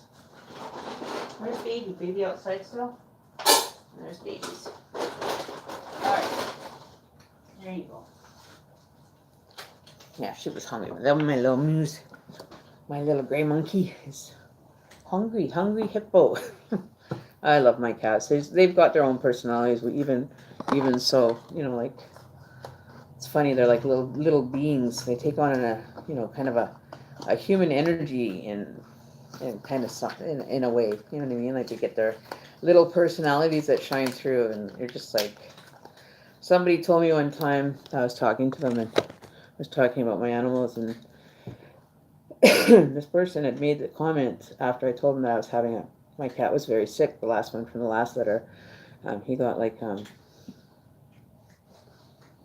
he ended up with this FIPS is what it's called. It's feline immune something staff something, and it's called FIPS. And when the cat actually receives getting that if they end up showing it, or they end up at what do they say, if they end up catching the virus, but it's caused by a carrier that could either come from another cat being close, or it was, it picked it up. So it's kind of like parvo for dogs, or parvo kind of energy. But one day we woke up and, I thought he was just, bloated from eating a lot. Like, he looked a little bit tubby, and didn't think anything of it. And then I thought it was just, just being a pig and growing, right? You know, they eat a lot and they get the little pudgy bellies. But then it started getting bigger and bigger and bigger, that it looked like he had a small softball in him. And I had taken him to the doctors, and they told me that, showed me the x-rays and everything, and you couldn't even see his internal organs. It was all just liquid. He contracted this disease. I don't know how, whether it was from, you know, another cat, or, you know, from the grass, or from, you know, being outside, that he's picked it up somehow, because we have wild cats that do come here and mate with our females. So I'm wondering if his father didn't have it as a carrier and it was just a genetic thing. But he was, I don't know, he was about 2 months, three months then, close to 3 months. He was about 9 weeks. And I took him into the vet. He was just like really pudgy. And I thought maybe he might have ended up having some constipation or a blockage, you know, when they eat too much, or something simple as that. And, you know, it was a good doctor that I went and see, and he was the regular vet that I'd visited. And this is just to show you how even just an animal can come up and change the whole dynamic of your experience. You know, that's why I talk about spirit animals and everything. Well, this cat was a definite spirit, a little angel that was born by my kitty. And we kept a close eye on him, but he got FIPS, and there's no cure to it. Once the cat has caught it, it's just, you have to acclimatize them for their element, for them to be comfortable. And it scared me. I started crying. I was thinking when I had those x-rays done, and that this little cat, not even, you know, 9 weeks old, had even much of a life to live. It becomes a very humbling experience. I never did heal from that one. I don't think I ever will. But anyways, he, being a 9-week-old kitty, that cat had more positive energy flowing through him than I've seen any, even just a human have. You know, he was sick and he didn't stop. He was still a go-getter regardless. He reminded me of the fat cat with a hat in Alice in Wonderland. You know how he was that big pudgy cat that walked? And that's what he walked like. He looked like the fat cat from Alice in Wonderland. And that was my favorite memory, that he would just kind of waddle. And he'd just, you know, every day he'd get up, he'd still be kicking it, and he'd still be going like a regular kitten. Like, this wasn't, you know, stopping him or slowing him down for anything. You know, he was still full on, you know. But towards the end, when I had to take a break and I couldn't be home at that time, and my partner having to take him to the vet, but up until his very, very last moments, that cat was going. You know, he didn't stop. He didn't let his illness stop him. And that taught me that, you know, no matter how tough things get, they could be a lot worse. You know, they could be a lot worse. And he would just, you know, come out when he got tired at night. He would come out and, you know, I'd be sitting on the couch listening to whatever, and he'd come out and he'd sit right next to me. And then, you know, when he wanted to go to bed, he'd come out and he'd cry for me to come and lay with him, and he'd get up on the blankets and lay right next to me. But he would always, you know, come and get me when he wanted to go to sleep on the bed. You know, he couldn't sleep. He wouldn't stay anywhere without somebody else being there. Like, he was just there, and he really wanted, you know, to enjoy his last little bit of life. So we let him do whatever he wanted. Yeah, he was a good kitty. I have pictures of him. I'll post a picture of him that I took. Called him Monkey, because we have this video as well that I had saved in regards to him and his litter mates. You know, like, he was perfectly healthy and everything, and then all of a sudden, boom, he gets hit with this, and it's like your whole world just comes crashing down in a matter of minutes. But that boy, he kept it going. He kept it going no matter how hard it got to walk. and the belly, almost dragging on the bottom and the floor, and making it tough for him to even jump on the couch. But he managed to climb the cat tower every time. We had a little platform at the top. He'd always managed to get up there, but he could never manage to get down without falling off the thing. That's what he would do. He would literally fall off and wait till he hit the ground. The cat was, no matter what it had to go through, things could have been a lot worse. And that was what the lesson was, is to love something. You never know how much time you're going to get, and to make those moments count. Keep those memories, get those memories made, and make your experience one positive one. Being a support when things are down,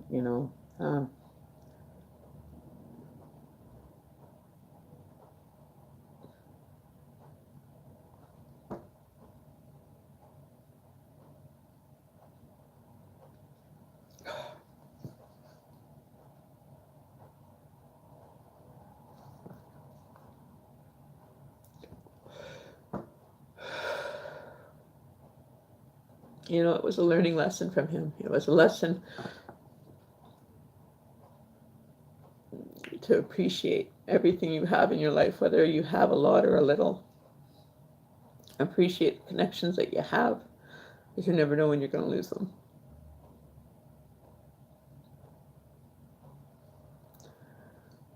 When I wasn't here, and I have a guilt feeling around this, is when I wasn't here, though, I had gone on for a hiatus because I was just stressed out. And knowing that he almost went faster through his little cycle to the end because I wasn't there. He never stopped. He just kept going and going and going. And then when I ended up leaving 2 days after I was in the hospital, nobody told me anything of this. Told me that he passed away at all or anything until I came home. And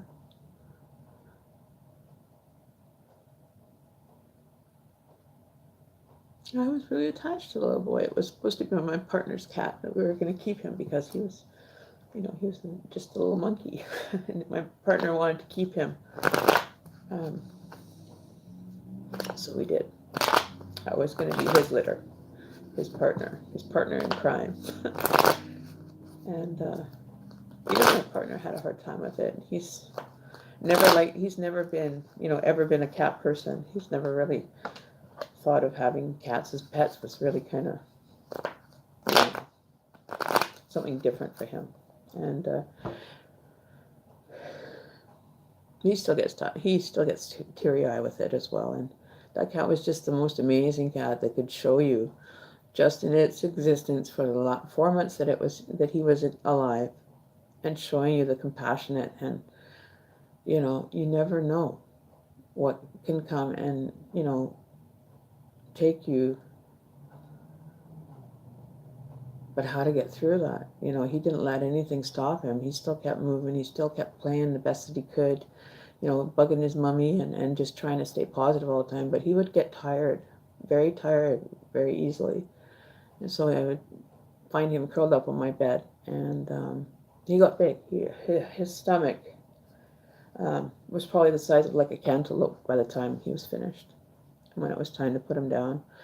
But we tried to appease him, and he wasn't showing any signs of pain. He wasn't showing any signs of, not being able to do anything. He was still able to go pee and stuff, a little bit less regular, but towards the end, he still was moving. He still didn't stop for anybody, and just to have that message come through, that no matter how far things have gone, there's always time to make the memory so that you have it for a lifetime, not for a moment.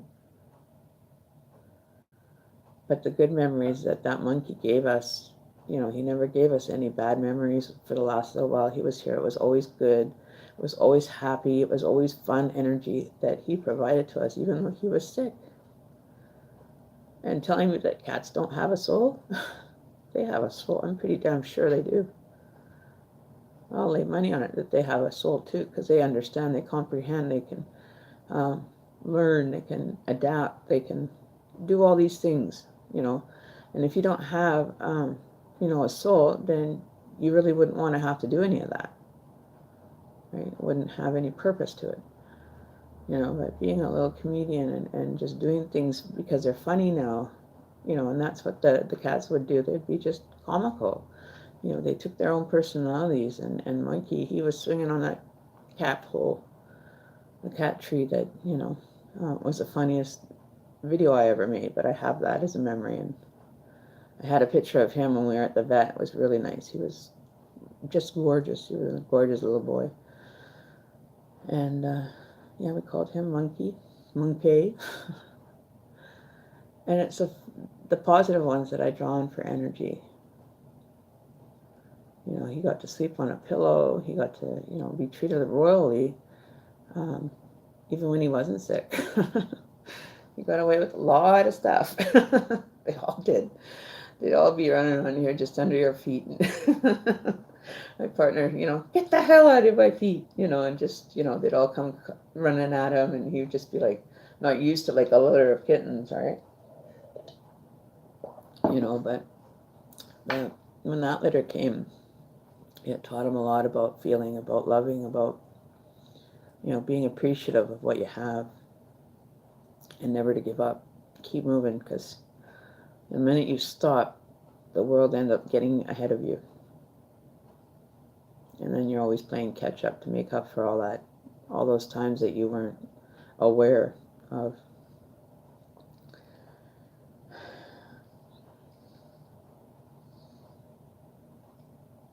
You too. You guys have a good one, and I will see you soon.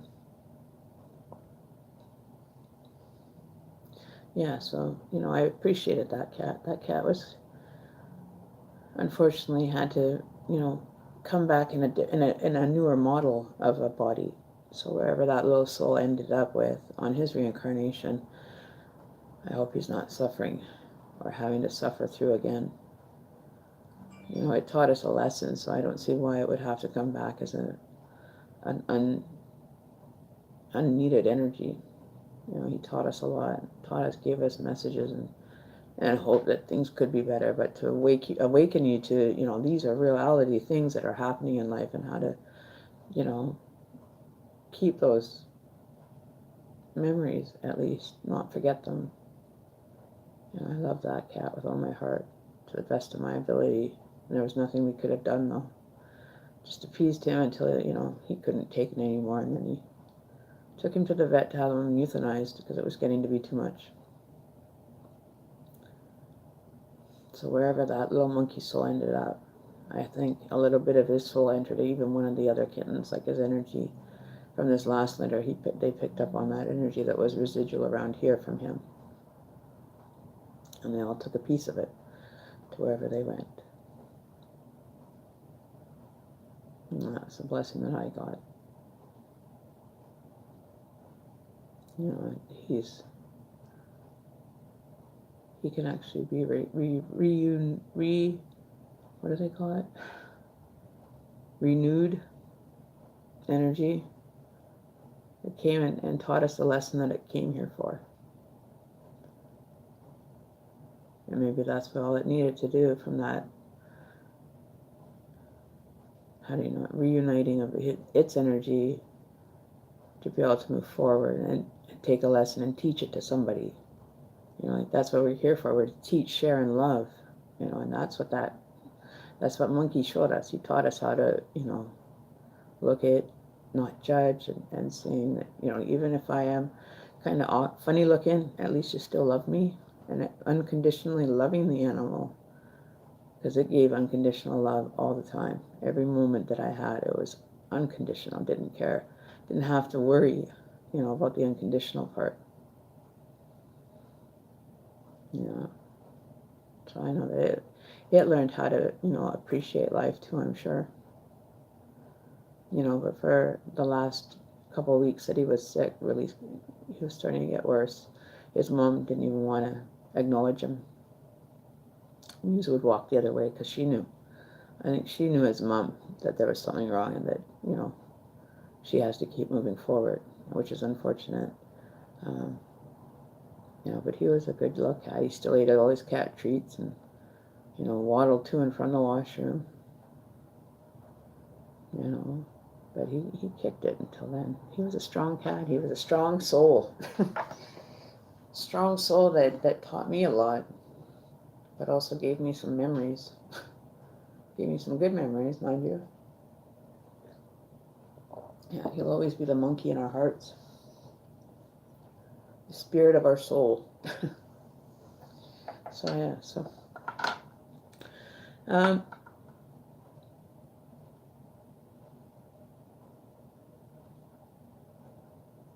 good night, ladies in blue. What? Good night, ladies in blue and them? What? What are you talking about? So yeah, so there's I don't mind it. I'm not upset over it. I have the memories of, the ones where he was suffering are really hard to replay in my mind, but for the amount of fun times that we had with him, there was a lot. He was quite the animal. It was like he almost lived his whole life with just excitement all the way around, and then just got sick randomly, like we would in the human form, live out 20 years of our life and then get, some ailment or illness, and, there's nothing you can do but enjoy what you have, regardless whether you've been beat down completely to the ground and you have no way of reaching up again, but doing it and getting up off the ground by your own accord, in your own strength, your own experience, and not giving up, or the willingness not to give up, but still get up and move every day regardless of how tough it gets. Because there's definitely other people out there that are having a tougher time than what we are. That's for sure. So you send out energy every day for people to have a new experience, or a more positive energy flowing in their life. And that's what it's all about, is making others, to be able to guide them onto a path that, is going to be more of a benefit than a hindrance. Because we don't need more problems. We need to solve the problems we already have.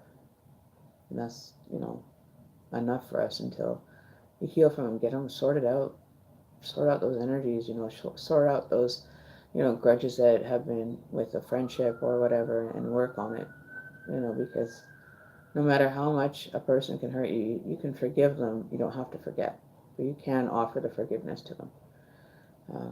Just they're holding on to your energy, and that's the ones that are going to try to keep your energy soul here for their own benefit. But, yeah, so I don't know, that's kind of, not too many people were asking for it.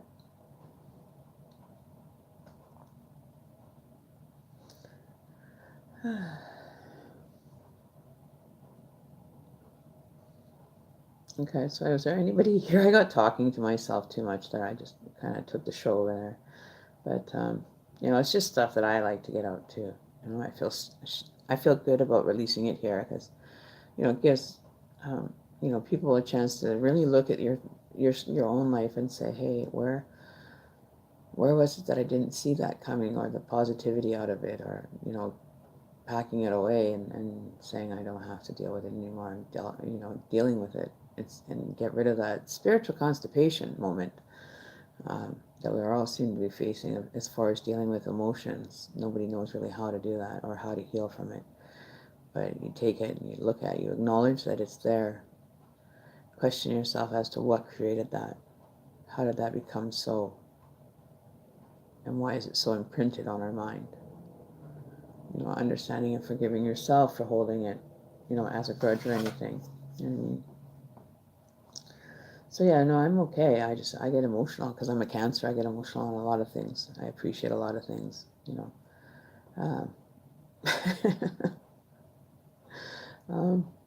so just moving forward in every move that we make, right? So, are you serious? Are you really here? Oh my God, it is you. I was just talking about you the other day. Magical gaming, you little shit. You little shit, you went and changed your name, being all stealth moving up in here, eh? Daisy, that goes for you too, Missy. What's going on? You knew something before I knew, huh? Uh-huh. I caught that one. I caught it. I did catch it. If I didn't scroll up, I never would have known. But thanks for being there, you guys, and just listening to my stories and, how you can apply them in your own life.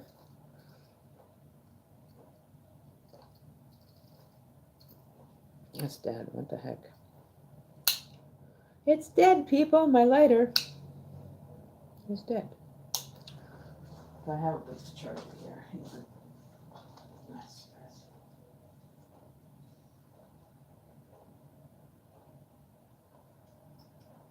There we go.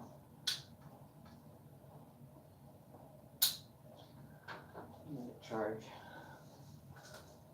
So yeah, I always get into this, and how, hopefully when I share my stories and talk about them, it kind of gives you guidance on your own personal stories that have happened, and you really don't want to pull up the emotion because either of fear or whether is it because of fear you don't want it to experience it, or what's the personal effect and what personal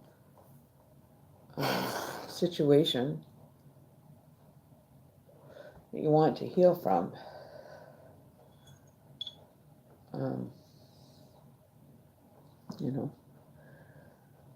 The endings and beginnings, some of those endings that we have to go through and let go of people, places, and things, that are going to show emotional tags to it, whether it be anger or sadness or, but a lot of the angry energies or the jealous energy that you carry around, it will kill you faster than stress. And stress is another main thing that's going to end up, taking years off your life, because it's something you really don't need. That'll actually, people die from stress, heart attacks, you know what I mean? Like having those experiences happen. That's why I always try to keep a balance in all our relations with people, places, and things. And I know it's not easy to do. I know we end up we allow certain people, a different length when they're interacting with us, on the note that, you'll give them an inch, and if they take a mile, you know what I mean? But it's not so much that, it's allowing them to take that information and grow with it and understand it and use it to, benefit their life, not hinder it. And if they get confused or lost, they have a place they can come to and talk about it.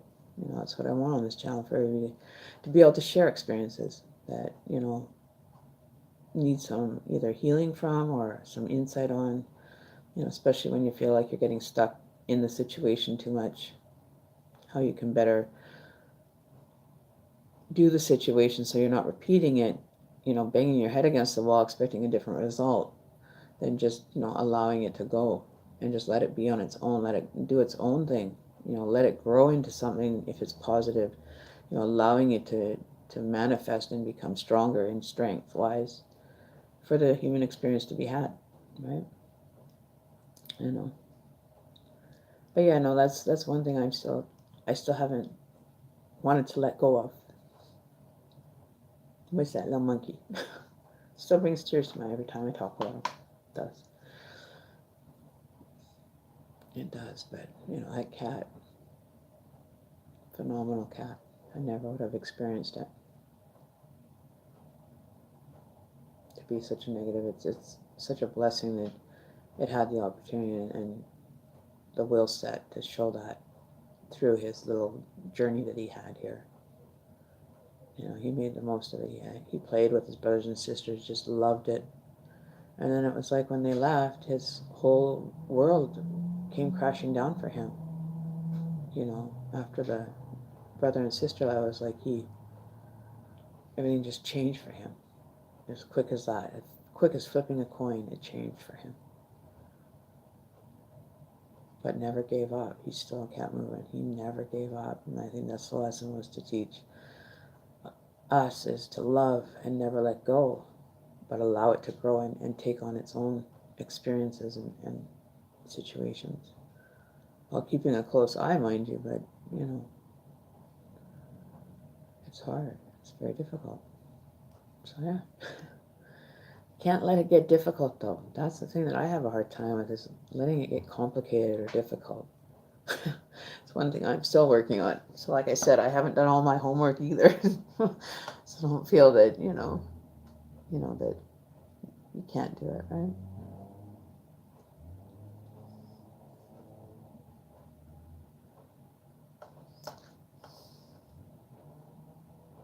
Who run this world?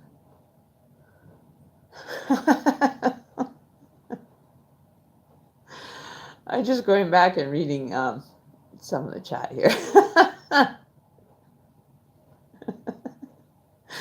You guys are funny. Like, seriously, a little meh when no one talks here. Chatty Cabby. Crabby chatty. Oh, you guys, we have fun. We end up still at the end of the day still smiling, laughing. And I think that's, a little bit of my stepping forward from that energy and then being able to kind of close out a little bit of the feelings around it. Not having to forget, but keeping the memory alive of that little boy in my mind to remind me that, things could be a lot worse. It could be so much worse.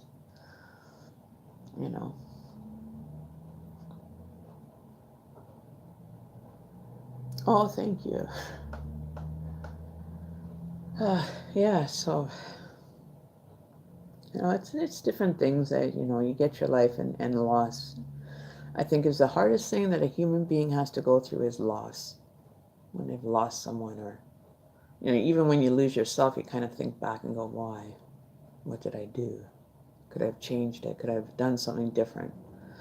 And just burdening yourself with the emotion and the tie to that emotion, it's probably not healthy, but, we do what we do and we get through it and we move forward with or without the energy or the emotion of that.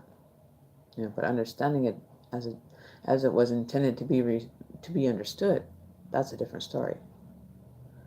Things that you perceive are not necessarily what you know. You know what I mean? Like, it's all surface stuff until you get to the cleansing of the soul part. Everything is just, a messy situation. Like, I'm looking at my kitchen right now and I've got, ketchup and margarine on the counter and a pot full of Kraft Dinner and some dishes that are dirty on the side of the sink. And it's like, is this what my life has become? Is just a big mess? Is this what is replaying my soul, that I'm having such a mess and confused state of being? When my kitchen's in disarray, I just lose it. I can't handle it. I can't stand not having my kitchen clean 24/7. And I just don't even do it half the time. Because I'm the only one that does really do it, And I'll struggle with it and I'll get it done. But, it's kind of like a reflection of what my internal self is like, just a big mess right now. With a lot more of emotions than a lot of emotions that have to get cleaned. I'm perceiving my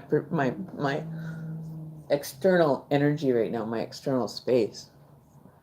Is it supposed to be that messy? Why does it have to become such a mess when we look at our lives? You know what I mean? Like, we're looking at our lives and, do we really feel it? Is that what needs to be done? Brain farts. I haven't heard that one in a long time. The one that I like is how somebody kind of deceived with the name and just kind of snuck in under the radar, though. I think there's can cords regrow once they're cut? And depending on how you cut them or who you cut them with, it's like, think of it as like a plant. If you were to cut up a portion of the plant off, does it not regrow from that point forward? Talking about in the actual physical part of things. If you cut something like a plant, it'll end up growing out of a new version of itself, right? Like, I have my plant here, my lucky bamboo, and I've got parts where there's secondary plants coming up on the first one, so our lives are ever changing. We're ever experiencing, growth in different directions, how many different directions you can grow in. It's up to you if you can regrow it. On a spiritual level, I don't see why you couldn't, but you'd have to create a physical contact with the person for that to regrow and, kind of fuse it to itself, I would imagine. finding out, if there's a way to, forgive, not forget, but rebuild the relationship that will end up recreating a new cord, I would imagine. I don't see why it wouldn't. You know what I mean? I don't think that it would be a bad thing. You know what I mean? Like, I don't feel it as a bad experience to grow into. But I think that making that physical connection with someone is probably going to be required to do. And having to come out and see and explain why the cord was cut, if they were to ask. I think that's probably the hardest part. We end up cutting cords and not thinking it all through before we do it. But I don't see why you couldn't regrow it. You can transplant a plant the same way if you can think in that theory. You're just transplanting a new connection. You're forgetting the old connection and dissolving that one away to build a new, porter experience that they can grow through. That's what I would look at. There isn't a reason why you shouldn't. Whatever you want to manifest in your reality is your reality. You get to manifest it. As far as the person that you cut the cord with is willing to accept having a connection with you, I think it's something that you kind of have to have permission of this time. It's not just an automatic, but I don't see why you wouldn't.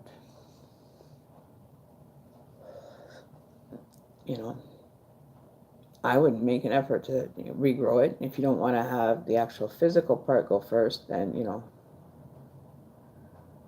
I don't think that, because your side of the cord would still be there, unless it's, cutting a cord, does it die off? I don't know. I've never tried it. I've just eliminated people from my life, but I don't cut the cord. Cord cutting is very, very serious experience that people don't really have a lot of information on it. But that would be definitely something that you could ask Google. Yeah, let's ask Google.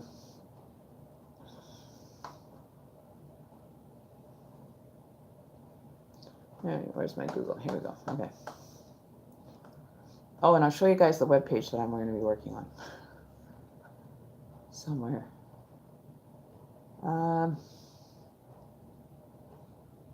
Where is it? Oh.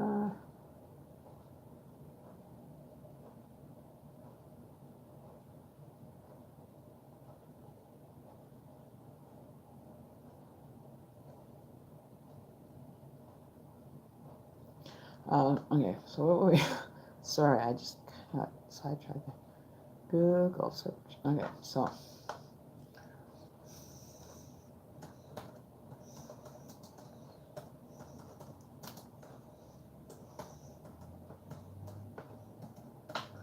So what I did was I just Googled. What I put was cutting cords spiritually.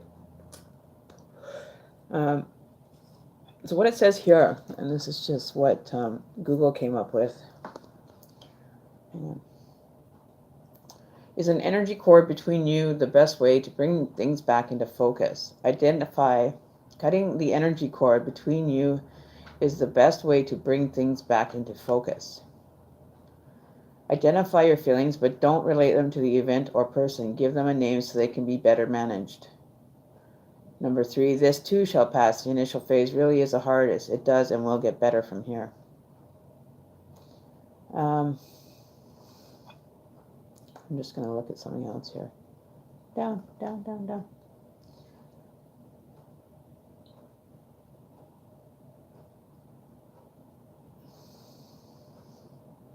Okay, so this is from Diane, or Doreen, what's that lady's name? Doreen Virtue. This is her outlook on it, so I'll just read it to you quickly here. How to cut an etheric cord is a ritual you need to know. And what it shows is somebody being attached with a big cord that's going from one person to the other as far as energy. Okay, so we connect with another person, especially romantically. We activate a energy cord with them. As we continue growing through the relationship, every interaction, thought, emotion can be and feeling is added to the cord. Spiritual author Doreen Virtue best describes it. Etheric cords act like hoses with energy direct back and forth between both people. This cord is the ability to share energy and transmit a high frequency of communication.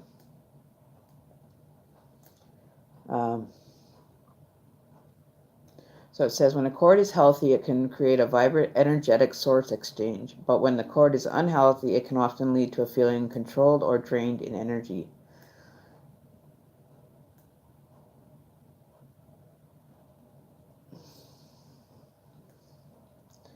Let's see.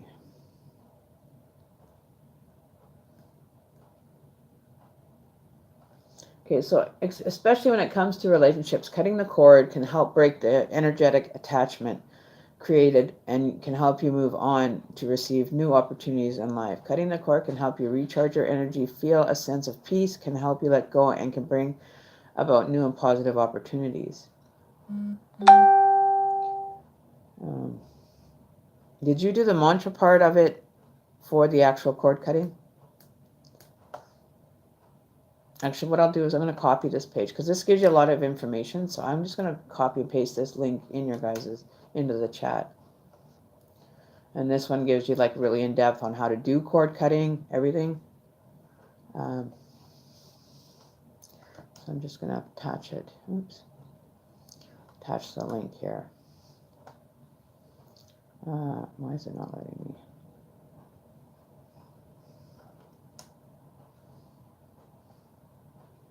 Okay, so this is a cord cutting. It gives you all the details on how to do cord cutting situations. Check it out. Bookmark it so you have it for access for later. So it's good information for you guys to have in regards to cutting cords. Sometimes once you cut it, maybe you can't. I don't know. I didn't get all the way through it, but you know. It's like being too scissor happy. Yeah, you know, especially when you're trying to give somebody a haircut and it gets all fucked up. But if you want, this is information I just Googled it. You know, it's very informative. I believe that it's passing the message that needs to be passed. Still my candle. So yeah, it's beneficial, you know, and that's like I say, sometimes, you know, there's places that, you know, I find information myself that I can share with you guys, you know, to help your journey get better, you know, as far as certain situations that we don't even understand. Ashley, what's been going on with you? I have not heard any, you know, any exciting news from you lately. What's going on? You're so quiet.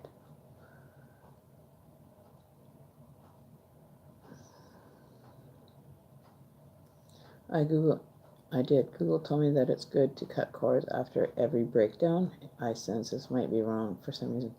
It's all how you want to put it into action too. Remember that, you know, the reasons for, say, me cutting a cord as relevant to you cutting a cord are going to be two different reasons. You know, if that person is actually seriously causing too much negativity in your life and is constantly berating you or making you feel less of a person, I would cut the cord too on a moment like that. But if it was just based on a general misunderstanding between the two of you, I don't think that would cause enough to destroy the connection. You know what I mean? So that's what I would kind of say about that. So yeah, so, you know, more of a chat session today than readings. We did a couple of the energy readings and how they keep underlining the next one that I did, underline the one that we had just done. And then the final one underlying basically all of what we did for a reading for everybody to take what they need. Yeah. We want to know what's going on in everybody else's life, not just Emmy's life. It's all about you guys too. You know, like I was told by my energies 2 years ago, talk, share, or teach, share, and what was it? Teach, share, and love.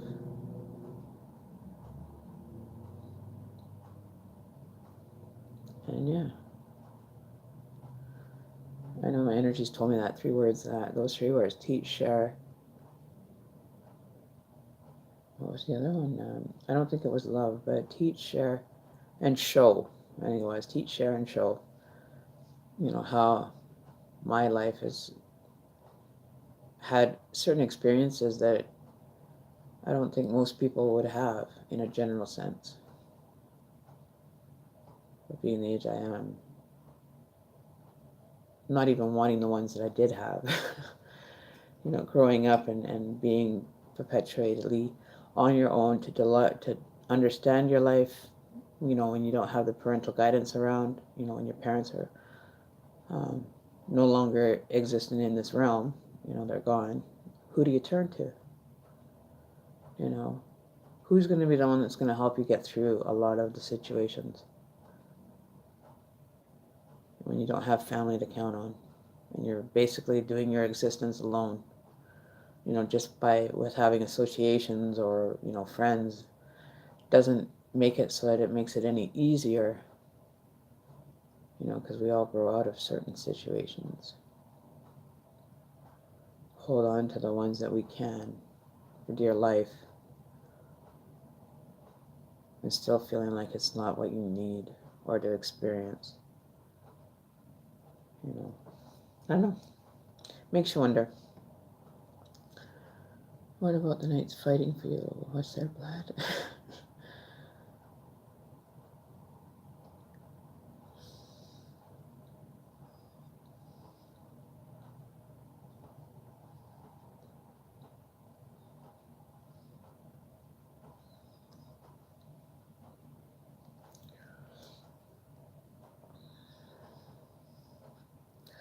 The knights. Yeah, the energies, the ones that were going to end up coming and fighting for you. You had like 3 or 4 nights or something, I think it was. Wasn't it, Daisy? That was like how many days ago? Or months ago?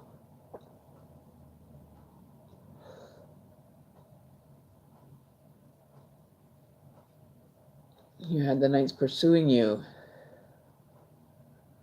I remember that.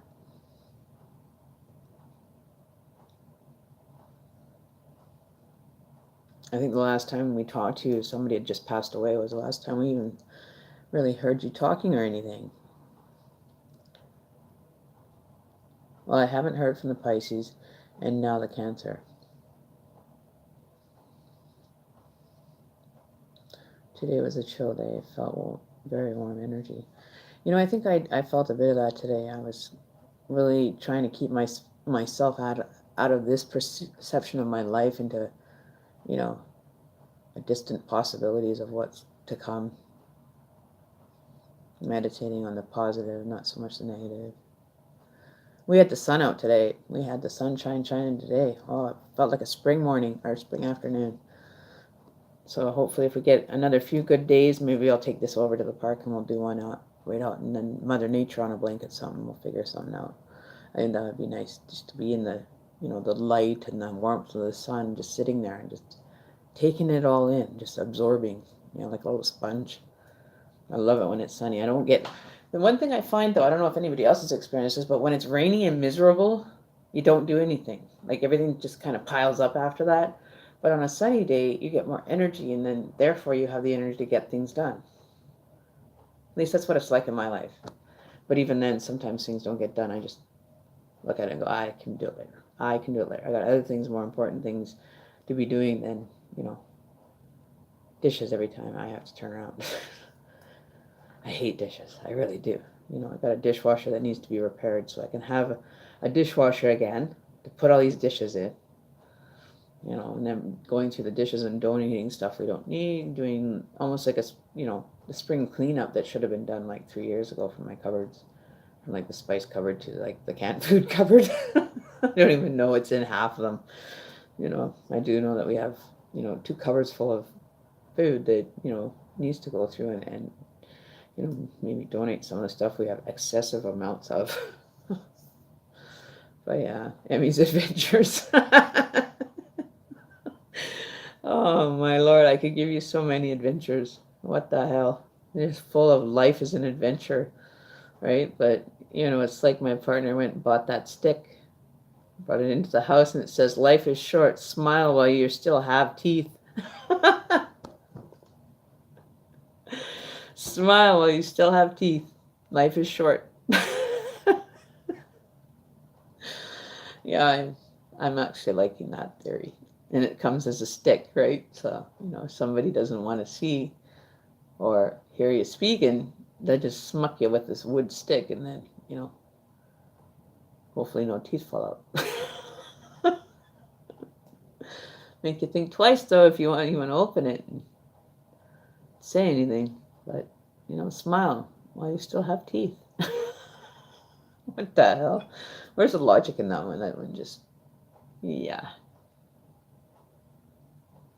That's got an underlying motion to it, that's for sure. An underlying ulterior motive for that stick to be used. It's already defined how that stick is going to be used in today's world. You can already figure that one out real fast, can't we? Yeah, life is short. Better enjoy it while you still have it. Aqua. Hey, Aqua. There you are. How are you doing? You know, well, you know, she's got the bump, she bump, probably going on.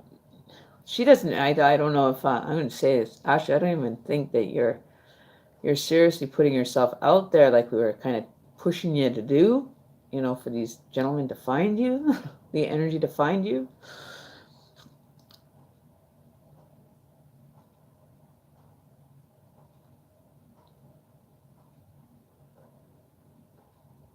What did you end up with? So I asked about my Pisces, and what flew out is a chariot, and the bottom of that was the moon. And for my Cancer, I got fly out card, Knight of Cups. Under that is 8 of Cups. Wow. You need to start taking more control of that energy that's coming out for you, and taking it, you know, and putting it in its place so it has a reason and a purpose here. You got to harness that energy that was drawn for you, Ashley. Just harness it and, you know, be the energy, right? Are you off? Are you off, Daisy?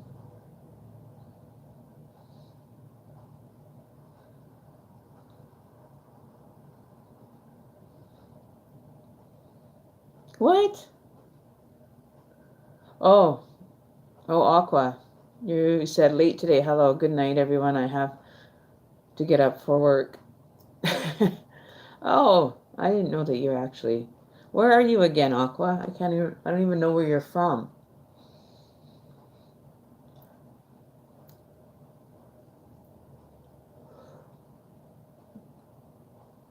Actually, so I asked about my Pisces, and what flew out was a chariot.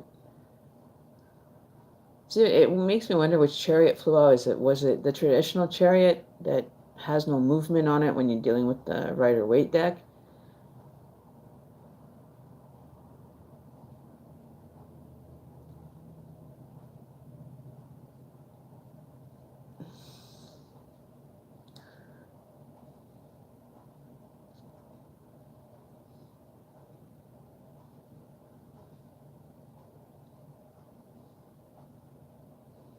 New Jersey. Oh, okay. New Jersey is where you're from? NJ. What country's in NJ? I don't even know what the short form of that would be, except for New Jersey.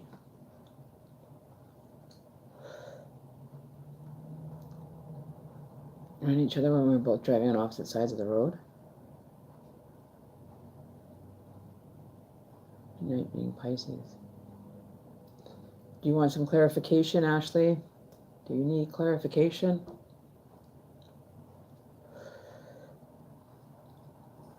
We can do a clarification on that. Well, if you'd like. If you'd like, Ashley. That's up to you. Oh. It's been a good evening. Oh, it's already 20 to 11. Where did the night go? It went by fast. So Ashley, if you want, we'll pull a card. Let's see what's going on for Ashley, dear. Let's check into the world for Ashley. I think we should sniff. We're gonna sneak in some energy from her. Said acquaintances that are supposed to be going forward. We want to.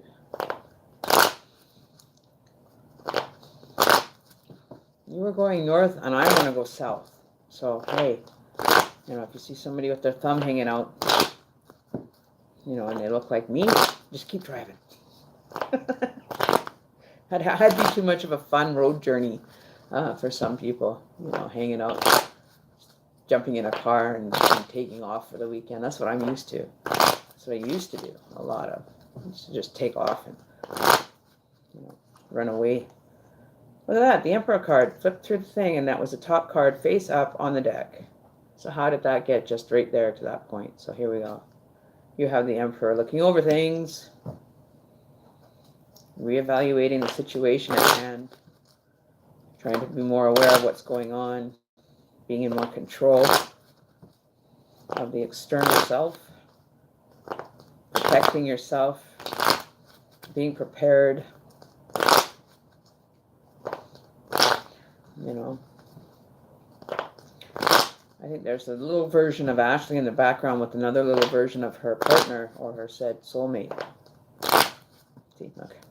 There's a little Ashley in the background. See that little Ashley playing with the little boy in the back? You know, two young energies hanging out together. You know, the Emperor overseeing the situation, you know. So I think Ashley's, you know, trying to create conversation. You see, like the little boy hanging out. See, I can get focused on it. Is a little boy, you know, she's trying to show him something. You can just tell by the expression of the two little people that he's paying attention to what little Ashley is showing him and is trying to draw him in and on an intellectual level. You see that way over there in spirits, keeping an eye on the connection, you know, make sure that it's good. Overseeing it, you know, your guides, your guardians. Okay, well, we'll see you later, Aqua. Hopefully you'll stop by tomorrow. I will be on tomorrow. I'm going to try to spend this week with you guys before I go live on the other website. So, I'm stoked. I am really stoked. But it gives me an opportunity to practice more and more every time I turn around. Okay, so let's see what energy is there for you, Miss Ashley. What's the Emperor doing here? Oh, the Knight of Wands is still coming for you. Still coming. Taking his time. Slow moving. You know, this could be like a Scorpio energy because they're so adaptable to different energies in different on different energy planes. So it's a Scorpio. They can manifest into almost any sign on the actual horoscope. In case you didn't know, their energy can be masked to being whatever they want you to perceive them to be. Right? If you're seeking more of a air energy, an air energy, there's a Queen of Swords. You're like, bring it on, bring it on, bring it on. I'm ready for you. Whatever your energy you can toss my way, I know I can handle it. So you're being submissive, but yet aware of where you belong in this situation. With the Page of Cups also, there's more water energy, Cancer energy, Scorpio energy, Pisces energy is all coming forward. All right, so you're definitely ready for whatever the chaos that, you know, this little Page of Cups is trying to show or generate is something that you could do without. And if you look at these cards, I just noticed. Okay, look at that wave. You see that wave? See how that wave is going from one card to the other? Intermingling with this energy, standing your ground against the forces. But the Queen has already sent that energy out and going to be taking care of whatever chaos or imbalance is going to be happening. But you see the wave isn't touching you. It's not even, you know, being able to move forward. It's almost like it's frozen in time. You know, but the Queen got her hand out and she's like, bring it on, I'm ready for you. I'm ready for this. I'm grounded. She's got her feet on a big rock and she's firmly planted on, a foundation that's strong,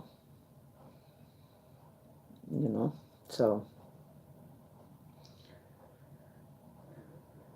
yeah, they actually can take on any type of energy from the actual cards.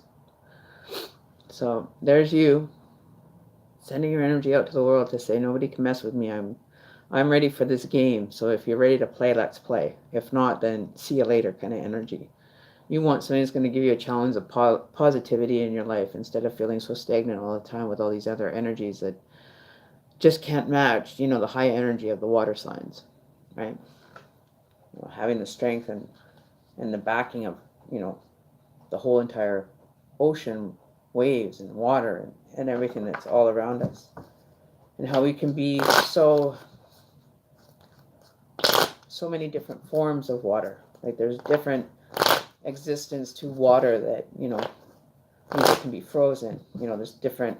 I think Cancer or water signs have the most adaptability to the situations that they can take on any form as well, so long as it's suitable to them. It's still water related. That's because the water formation can take on, a wave or a tsunami and totally destroy everything in its path. So can fire though. But I feel this is a water energy that, this person coming towards you could end up being a Scorpio energy. The Knight of Wands.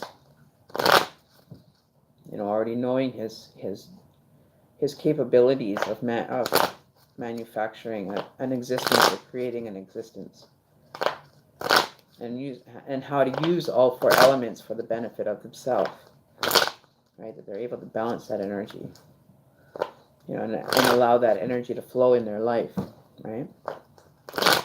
Where we might be still, water signs might be just happy with just having the experience of being able to manipulate water. It could be in a rain, it could be snow, it could be totally different forms than what you normally would think of a water sign.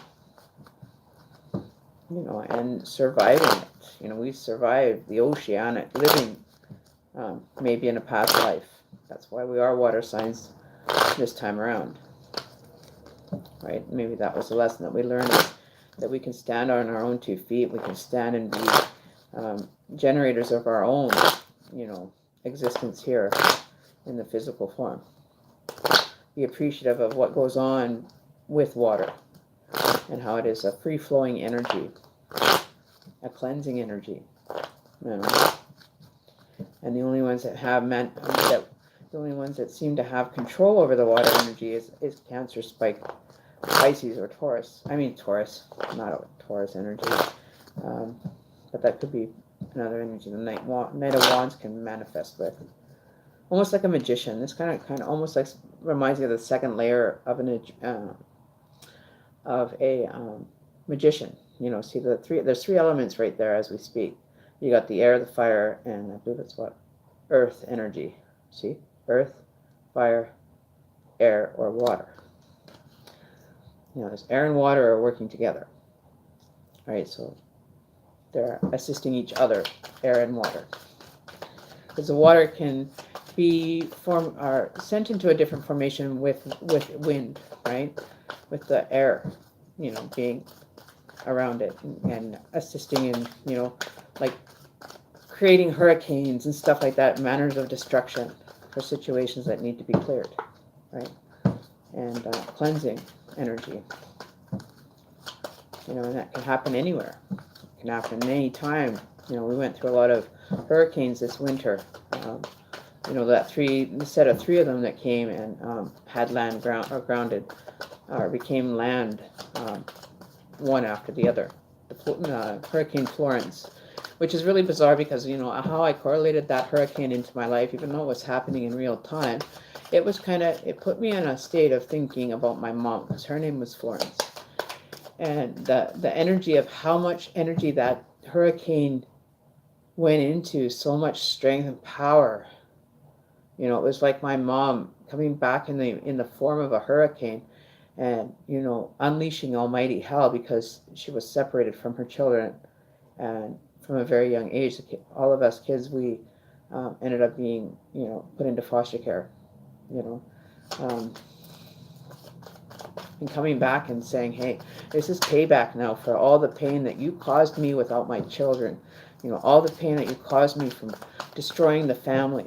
You know what I mean? And it was like I could talk to the hurricane and just be like, okay, she's going to hit a category 5 before she'll calm down. She's not going to calm down. She wants it to be cleansed and the people, you know, to know what it's like and the forces beyond this life that can have access, spirit can have access to. And, you know, when they called, before they even called the category 5, it was like I knew that existed. That was the reason why that hurricane wasn't making landfall, because it didn't feel that it was given enough enough energy of saying, I'm sorry, you know, sorry that you had to go through that experience, and how it destroys families so quickly, and nobody stops to think about the effect or the problem that is going to be raised later on or manifested into something bigger. Okay, so I think that's where you are, Ashley. You're ready for it. You're just waiting. You're patiently waiting. You know, you're clearing off what other last bits of, you know, past energy are coming into, you know, are going out. You know, like the wave is headed outwardly. It's not it's not headed towards you, but you're sending the energy out to be manifested into the universe that you live in. That's what I see for you. But I do see there is energy headed towards you. In a good sense. But they're going to try to remain, you know, aloof to the situation. They're wise on it, but they're just going to play stupid. They're going to try to put kind of not a negative energy into it, but a very standoffish. He's going to make sure that he wants what he sees is not necessarily what he wants, though. And he's taking it in all different kinds. And then you have the wheel of the year. You know, all the elements are available to you to make use of this year, and learn how to use the elements in favor of yourself. You know when to bring out your cup energy, or your pentacle energy. You know, because you've been given all of these energies. These elements are all applying themselves in your life. And then the card that fell with it was the Two of Pentacles. Balance, juggling, you know, understanding, you know, the masculine and feminine energy that's going on for you.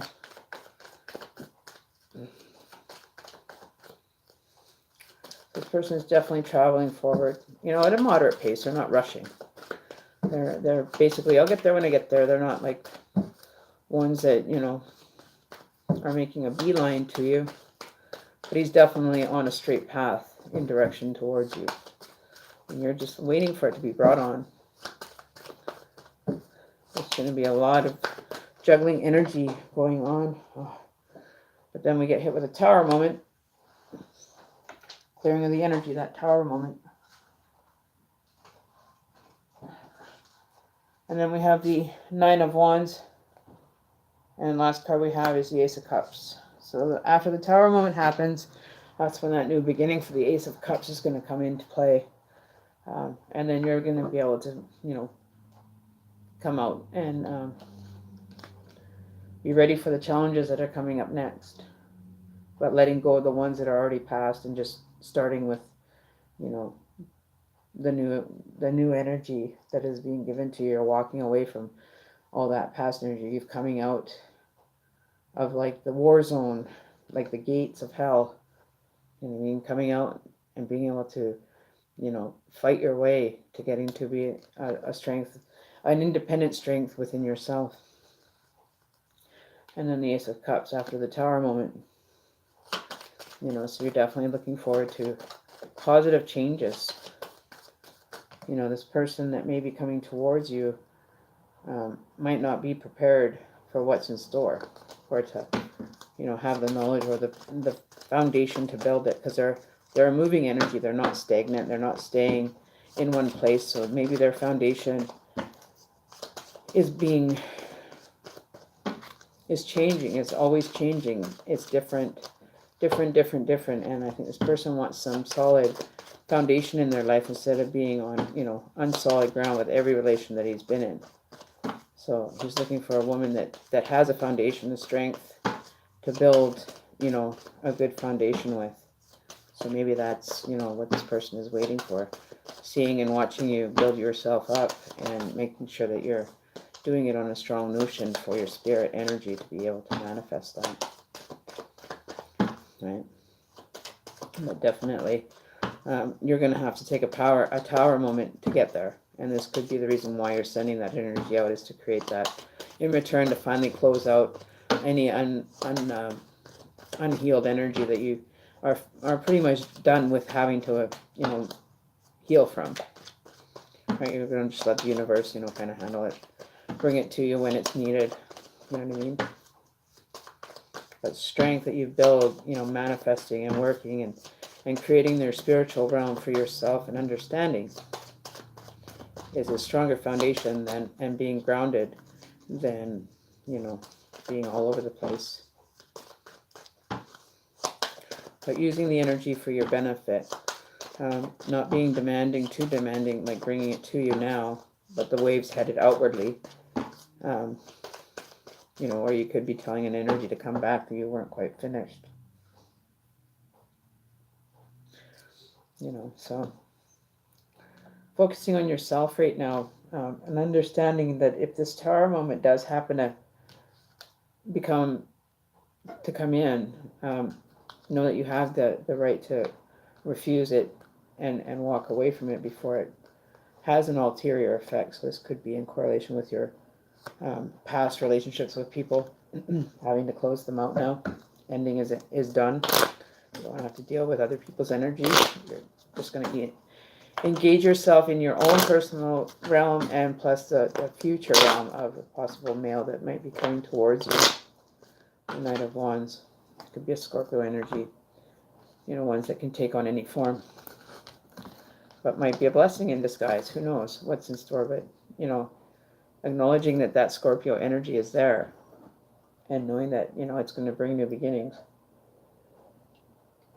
in different aspects of your life, emotionally, mentally, physically.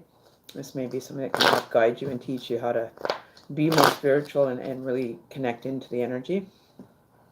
Right? So, yeah. So if there's any... Okay, so who am I talking to? One, I am behind the King of the Pentacles and the Sun.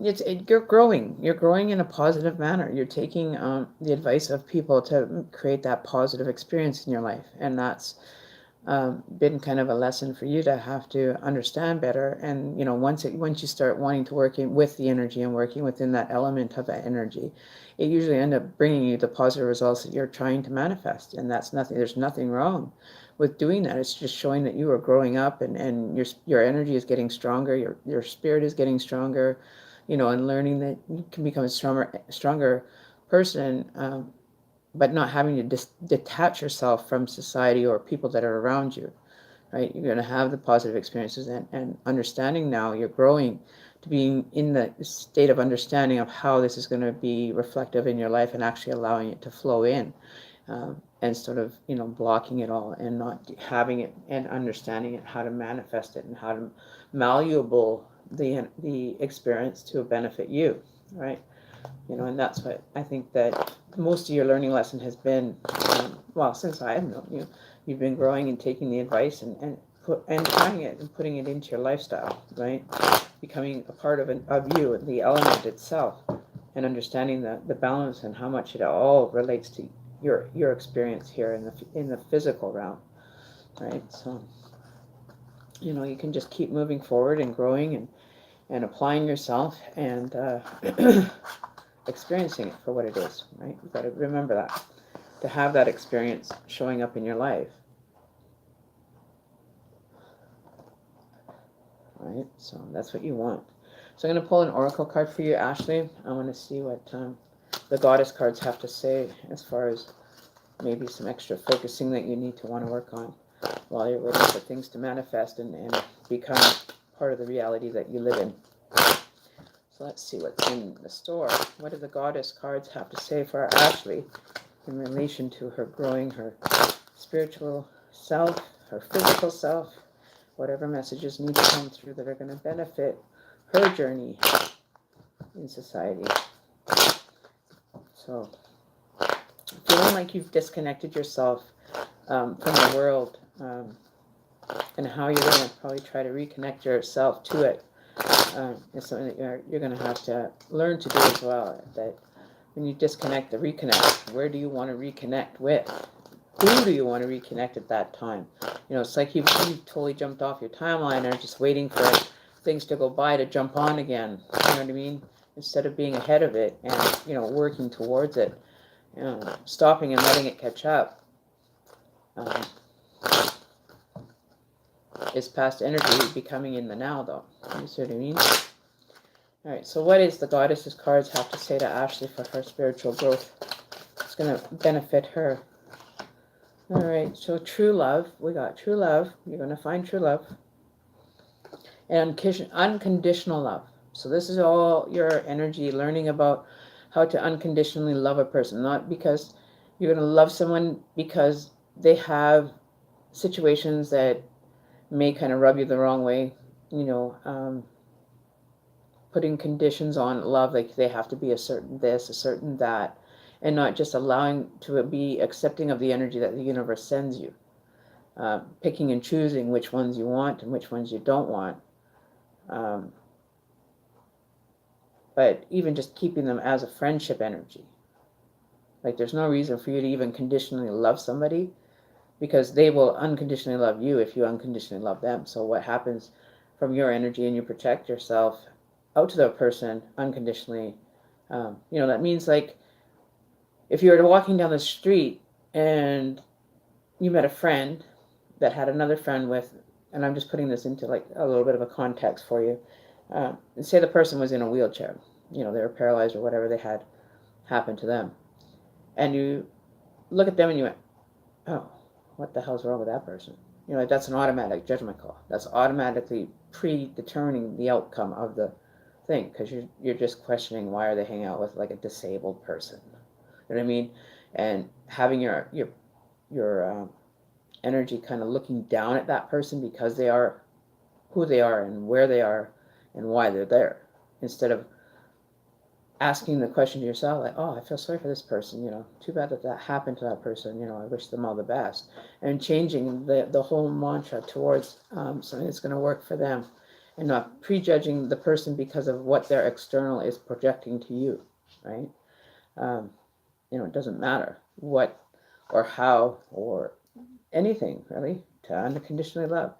Love yourself, others, and every situation, no matter what the outward appearance may be. So there you go. So never judge a book by its cover. Always get to know, the inside of someone. Don't place conditions because they don't need a certain aspect of your life, that you're only going to be their friend in that because they can be there for that purpose. Don't bring people in just because you need personal gratification from a situation or an understanding, right?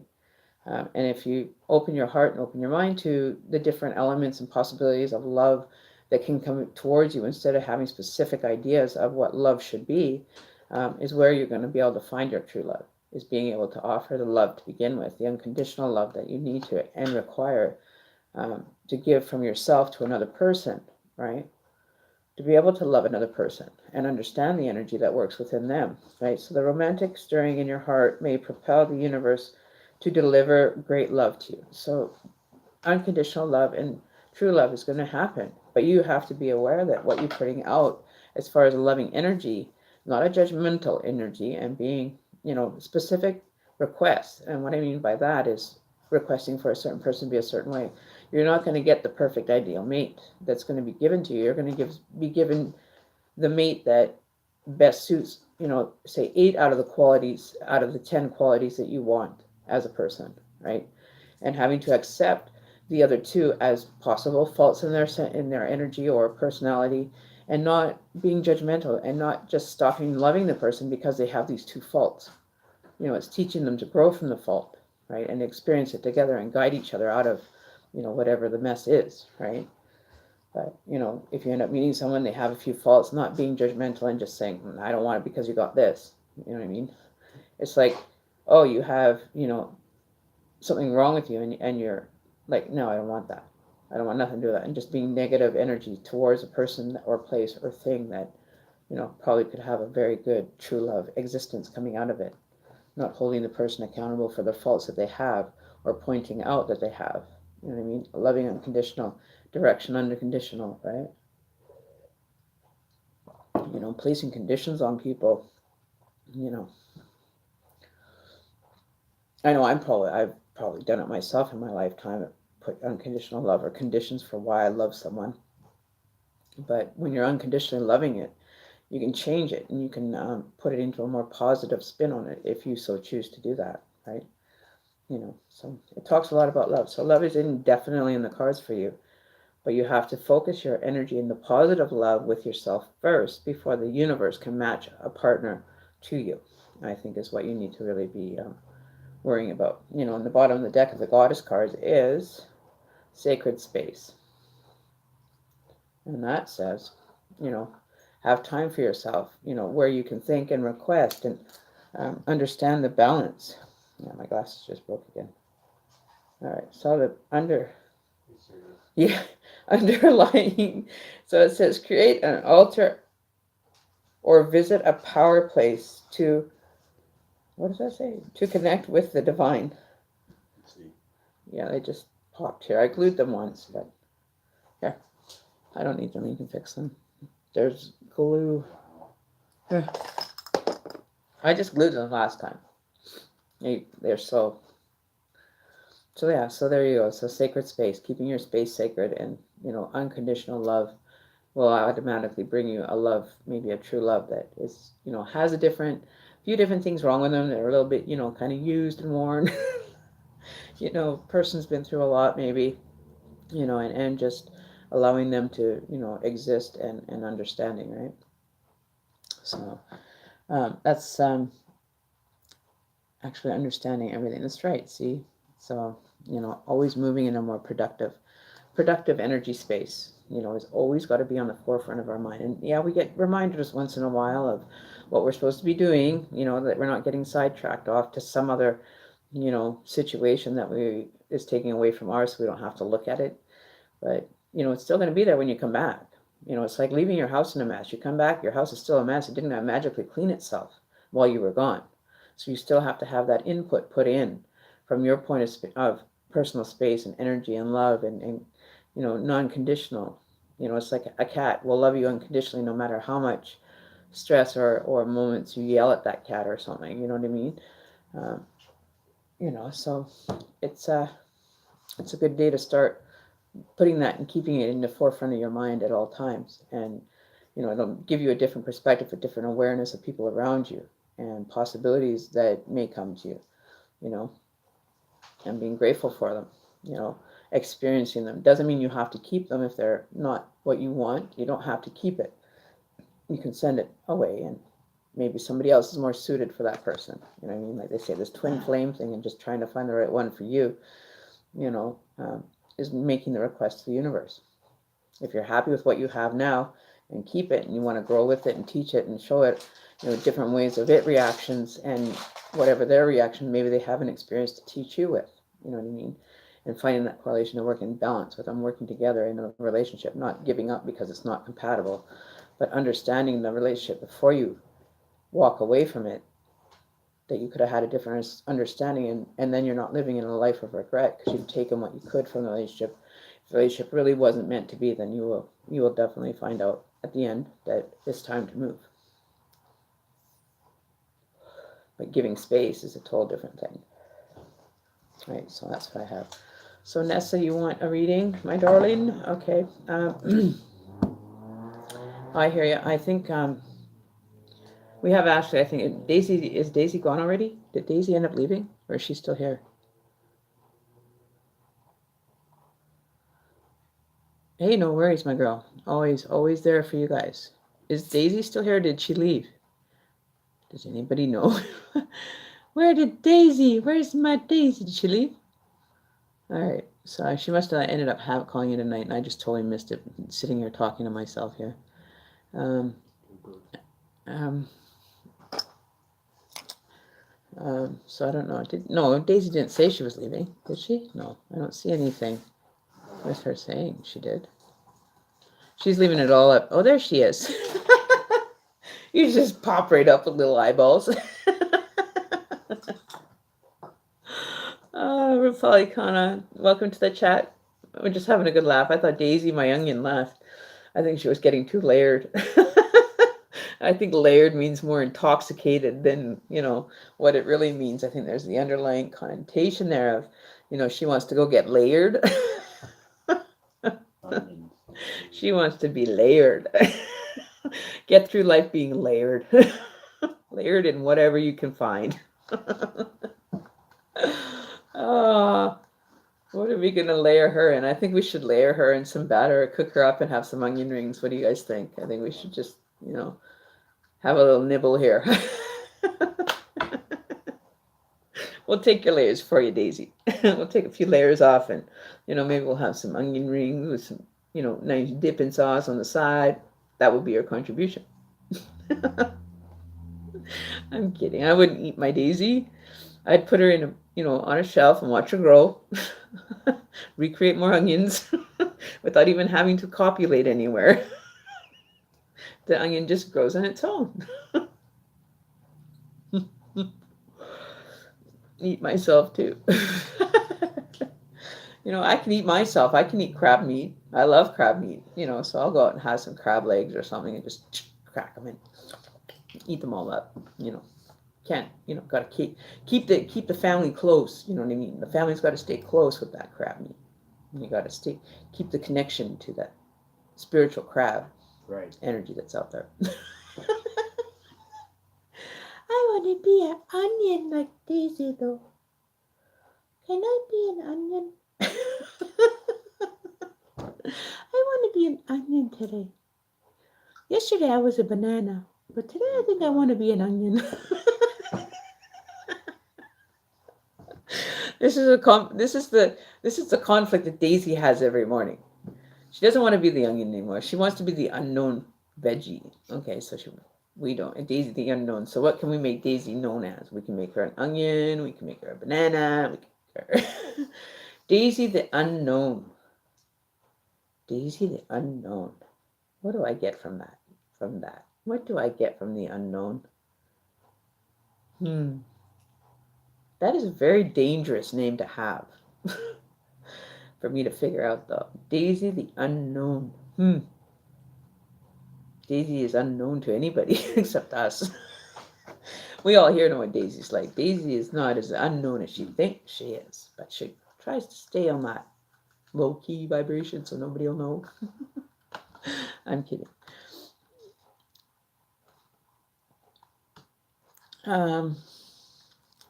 So Nessa, I was just waiting for you here. I was wondering if I should be applying to work now or be patient, and if there was any jobs I should apply towards. Okay, don't really have any reliable form of transportation, so I'm hesitant to get a job and it fail.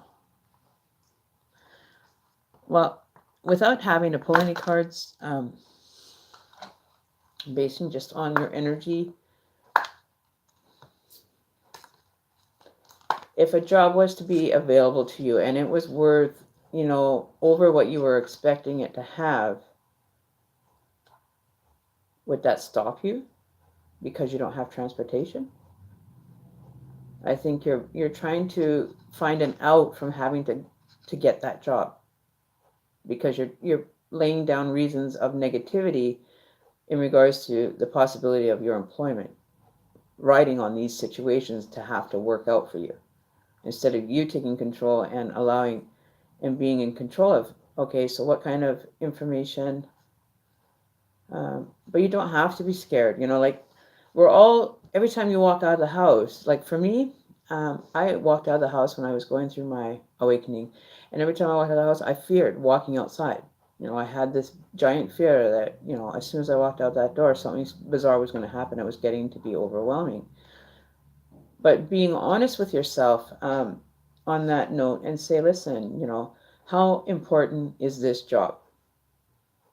If this is a good job and you can't really see anything, you could always find less of that position for that job kind of thing, like the energy level.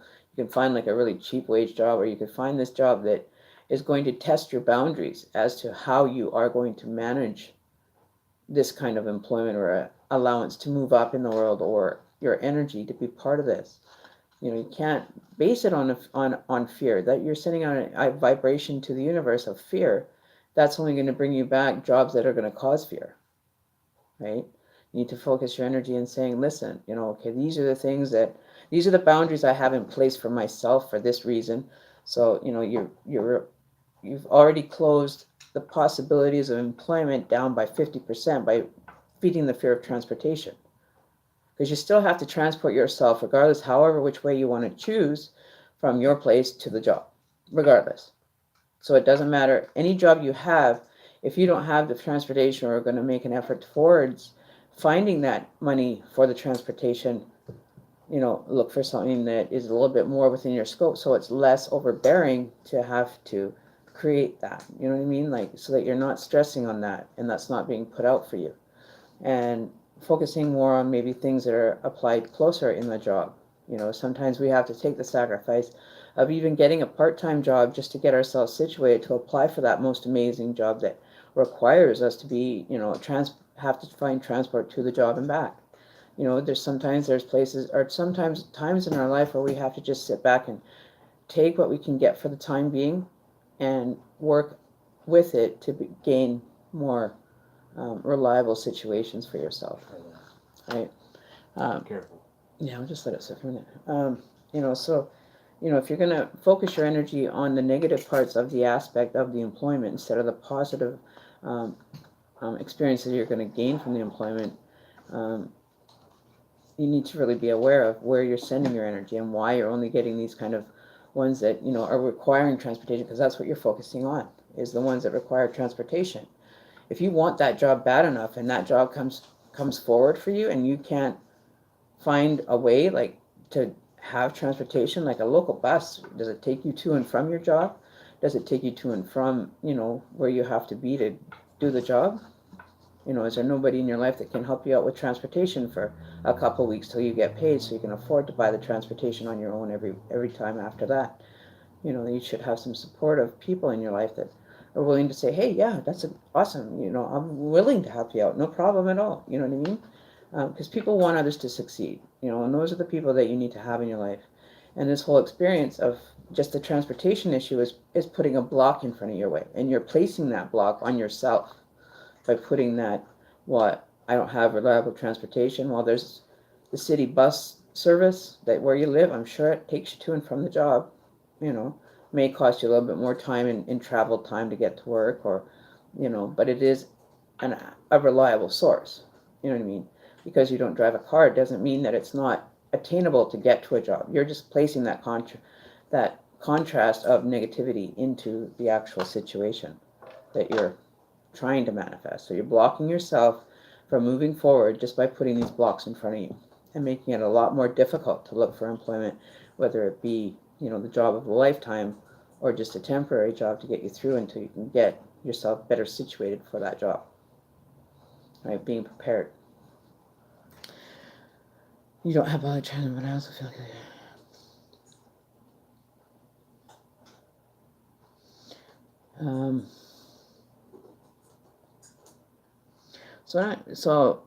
we don't have public transport. Do you not live like in the city, or you live out in the country, or why wouldn't you have public transportation where you live?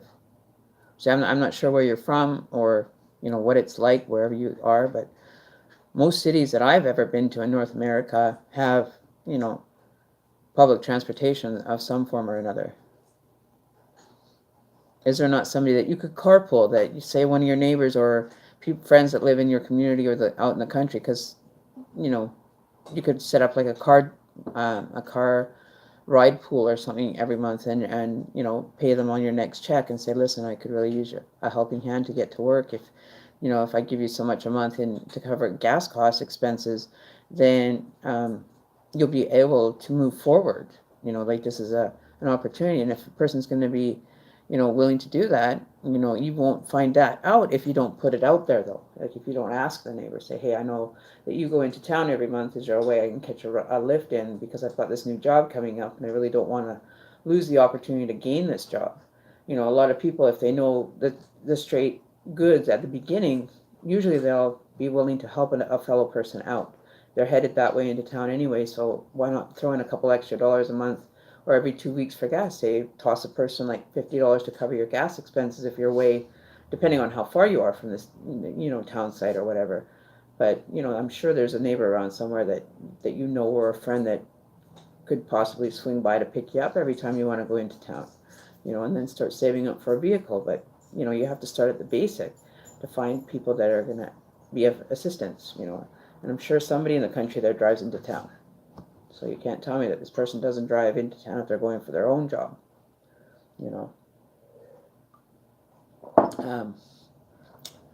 I want to ask my mom to help me, but she needs me to babysit my siblings while she works, and I just don't know if the situation will change. I've been through the experience too. I had to look at things differently before I knew spirituality existed. I think I'm dwelling in the negatives. I live in the country, so. Well, as far as your mom is concerned, you also should let her know. Say, listen, I want to be able to contribute more in my life than what I'm doing now, just babysitting. And that your mom has to understand that, she has, had the responsibility of having these children. The responsibility is to find a babysitter. But if you can actually contribute more to the household when you're working, there's a better opportunity coming into your life that you might miss out on. And I would really hate for your mom to be the one that's going to hold you back from moving in a positive direction.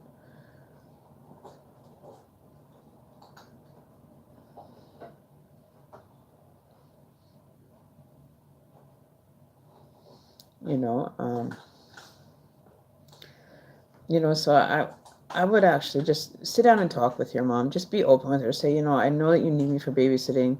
I know your hours are this, this, and this, but I would like to be able to contribute more by having a job, saving up and getting my life going. Not just staying in the existence of being of service to someone else, but not getting your personal affairs in order for yourself to manage in a life of existence that you want to achieve something and be something in life. I would not feel guilty telling my mom that I want to achieve more than just being a babysitter to my siblings. You know what I mean? Like, that just doesn't give you any opportunity for growth. It doesn't give you any opportunity for understanding.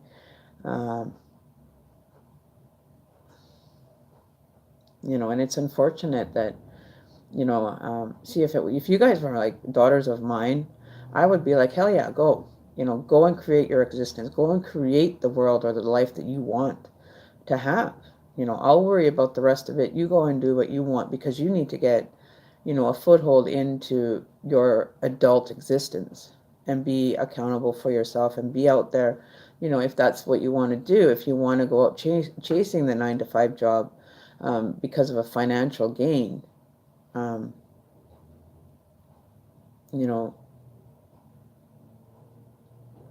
but your mom is kind of taking advantage of and I'm going to say this directly because I don't sugarcoat it. I feel that your mom's taking advantage of your kindness and has put the guilt trip on you and making you feel guilty, which is wrong as a parent, as much as I can see it. I would never do that to my children, never put them in a guilty state. I just couldn't do it.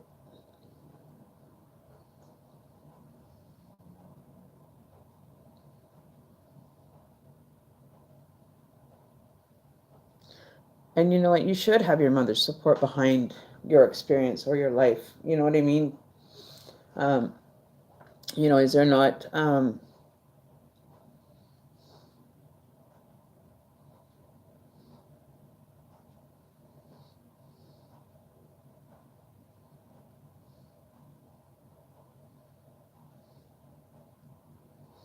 Yeah. So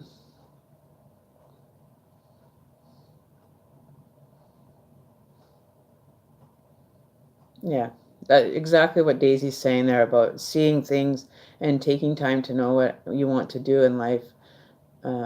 Strengthen your inner self before you talk to your mom or you make a move. One of the two, yeah. You have options available to you, but manipulating you to feeling that you need to stay as a babysitter to your siblings, that is a big thing that a lot of people face nowadays, is that they're having to be put into, what do they call it, difficult situations that, are being taken advantage of, and that's not the energy that you want to be part of.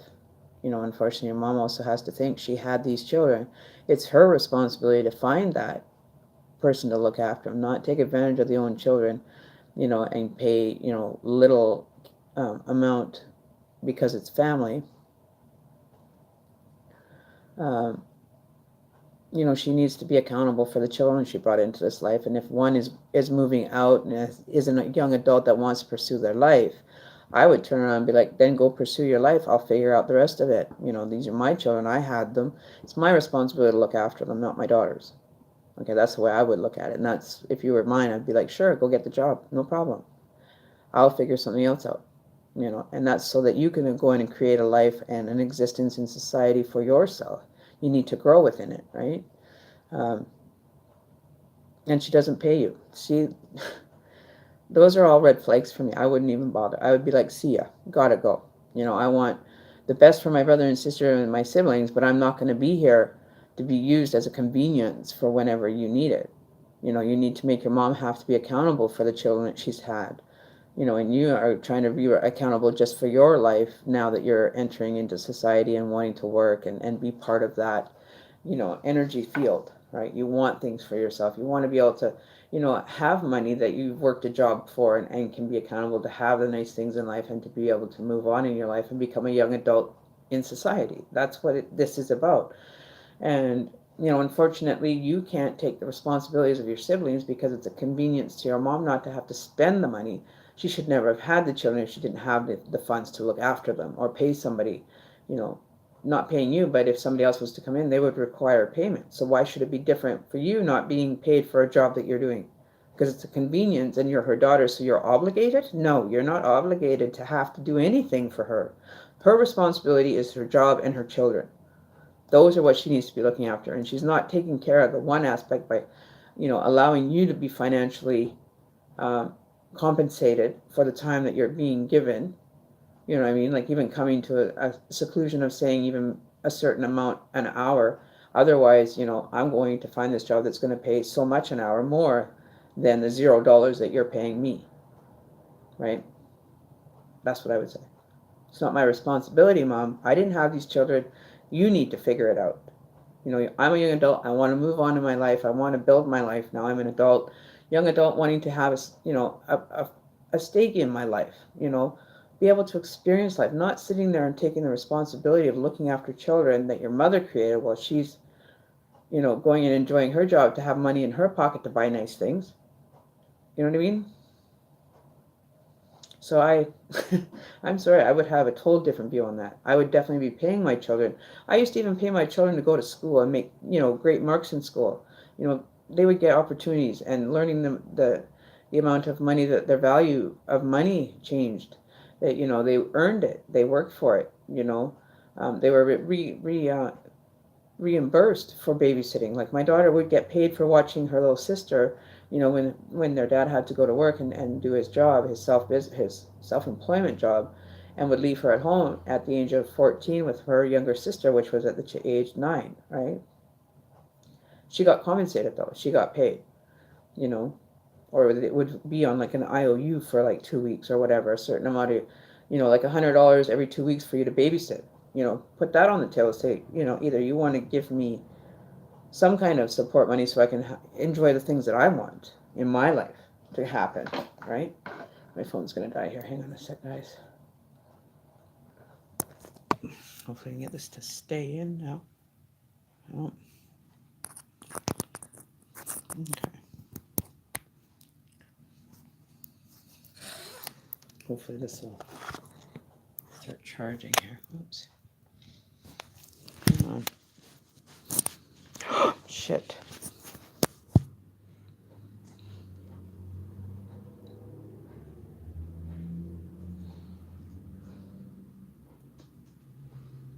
Oh, shit. Okay, I gotta quit, guys. My phone's gonna die here.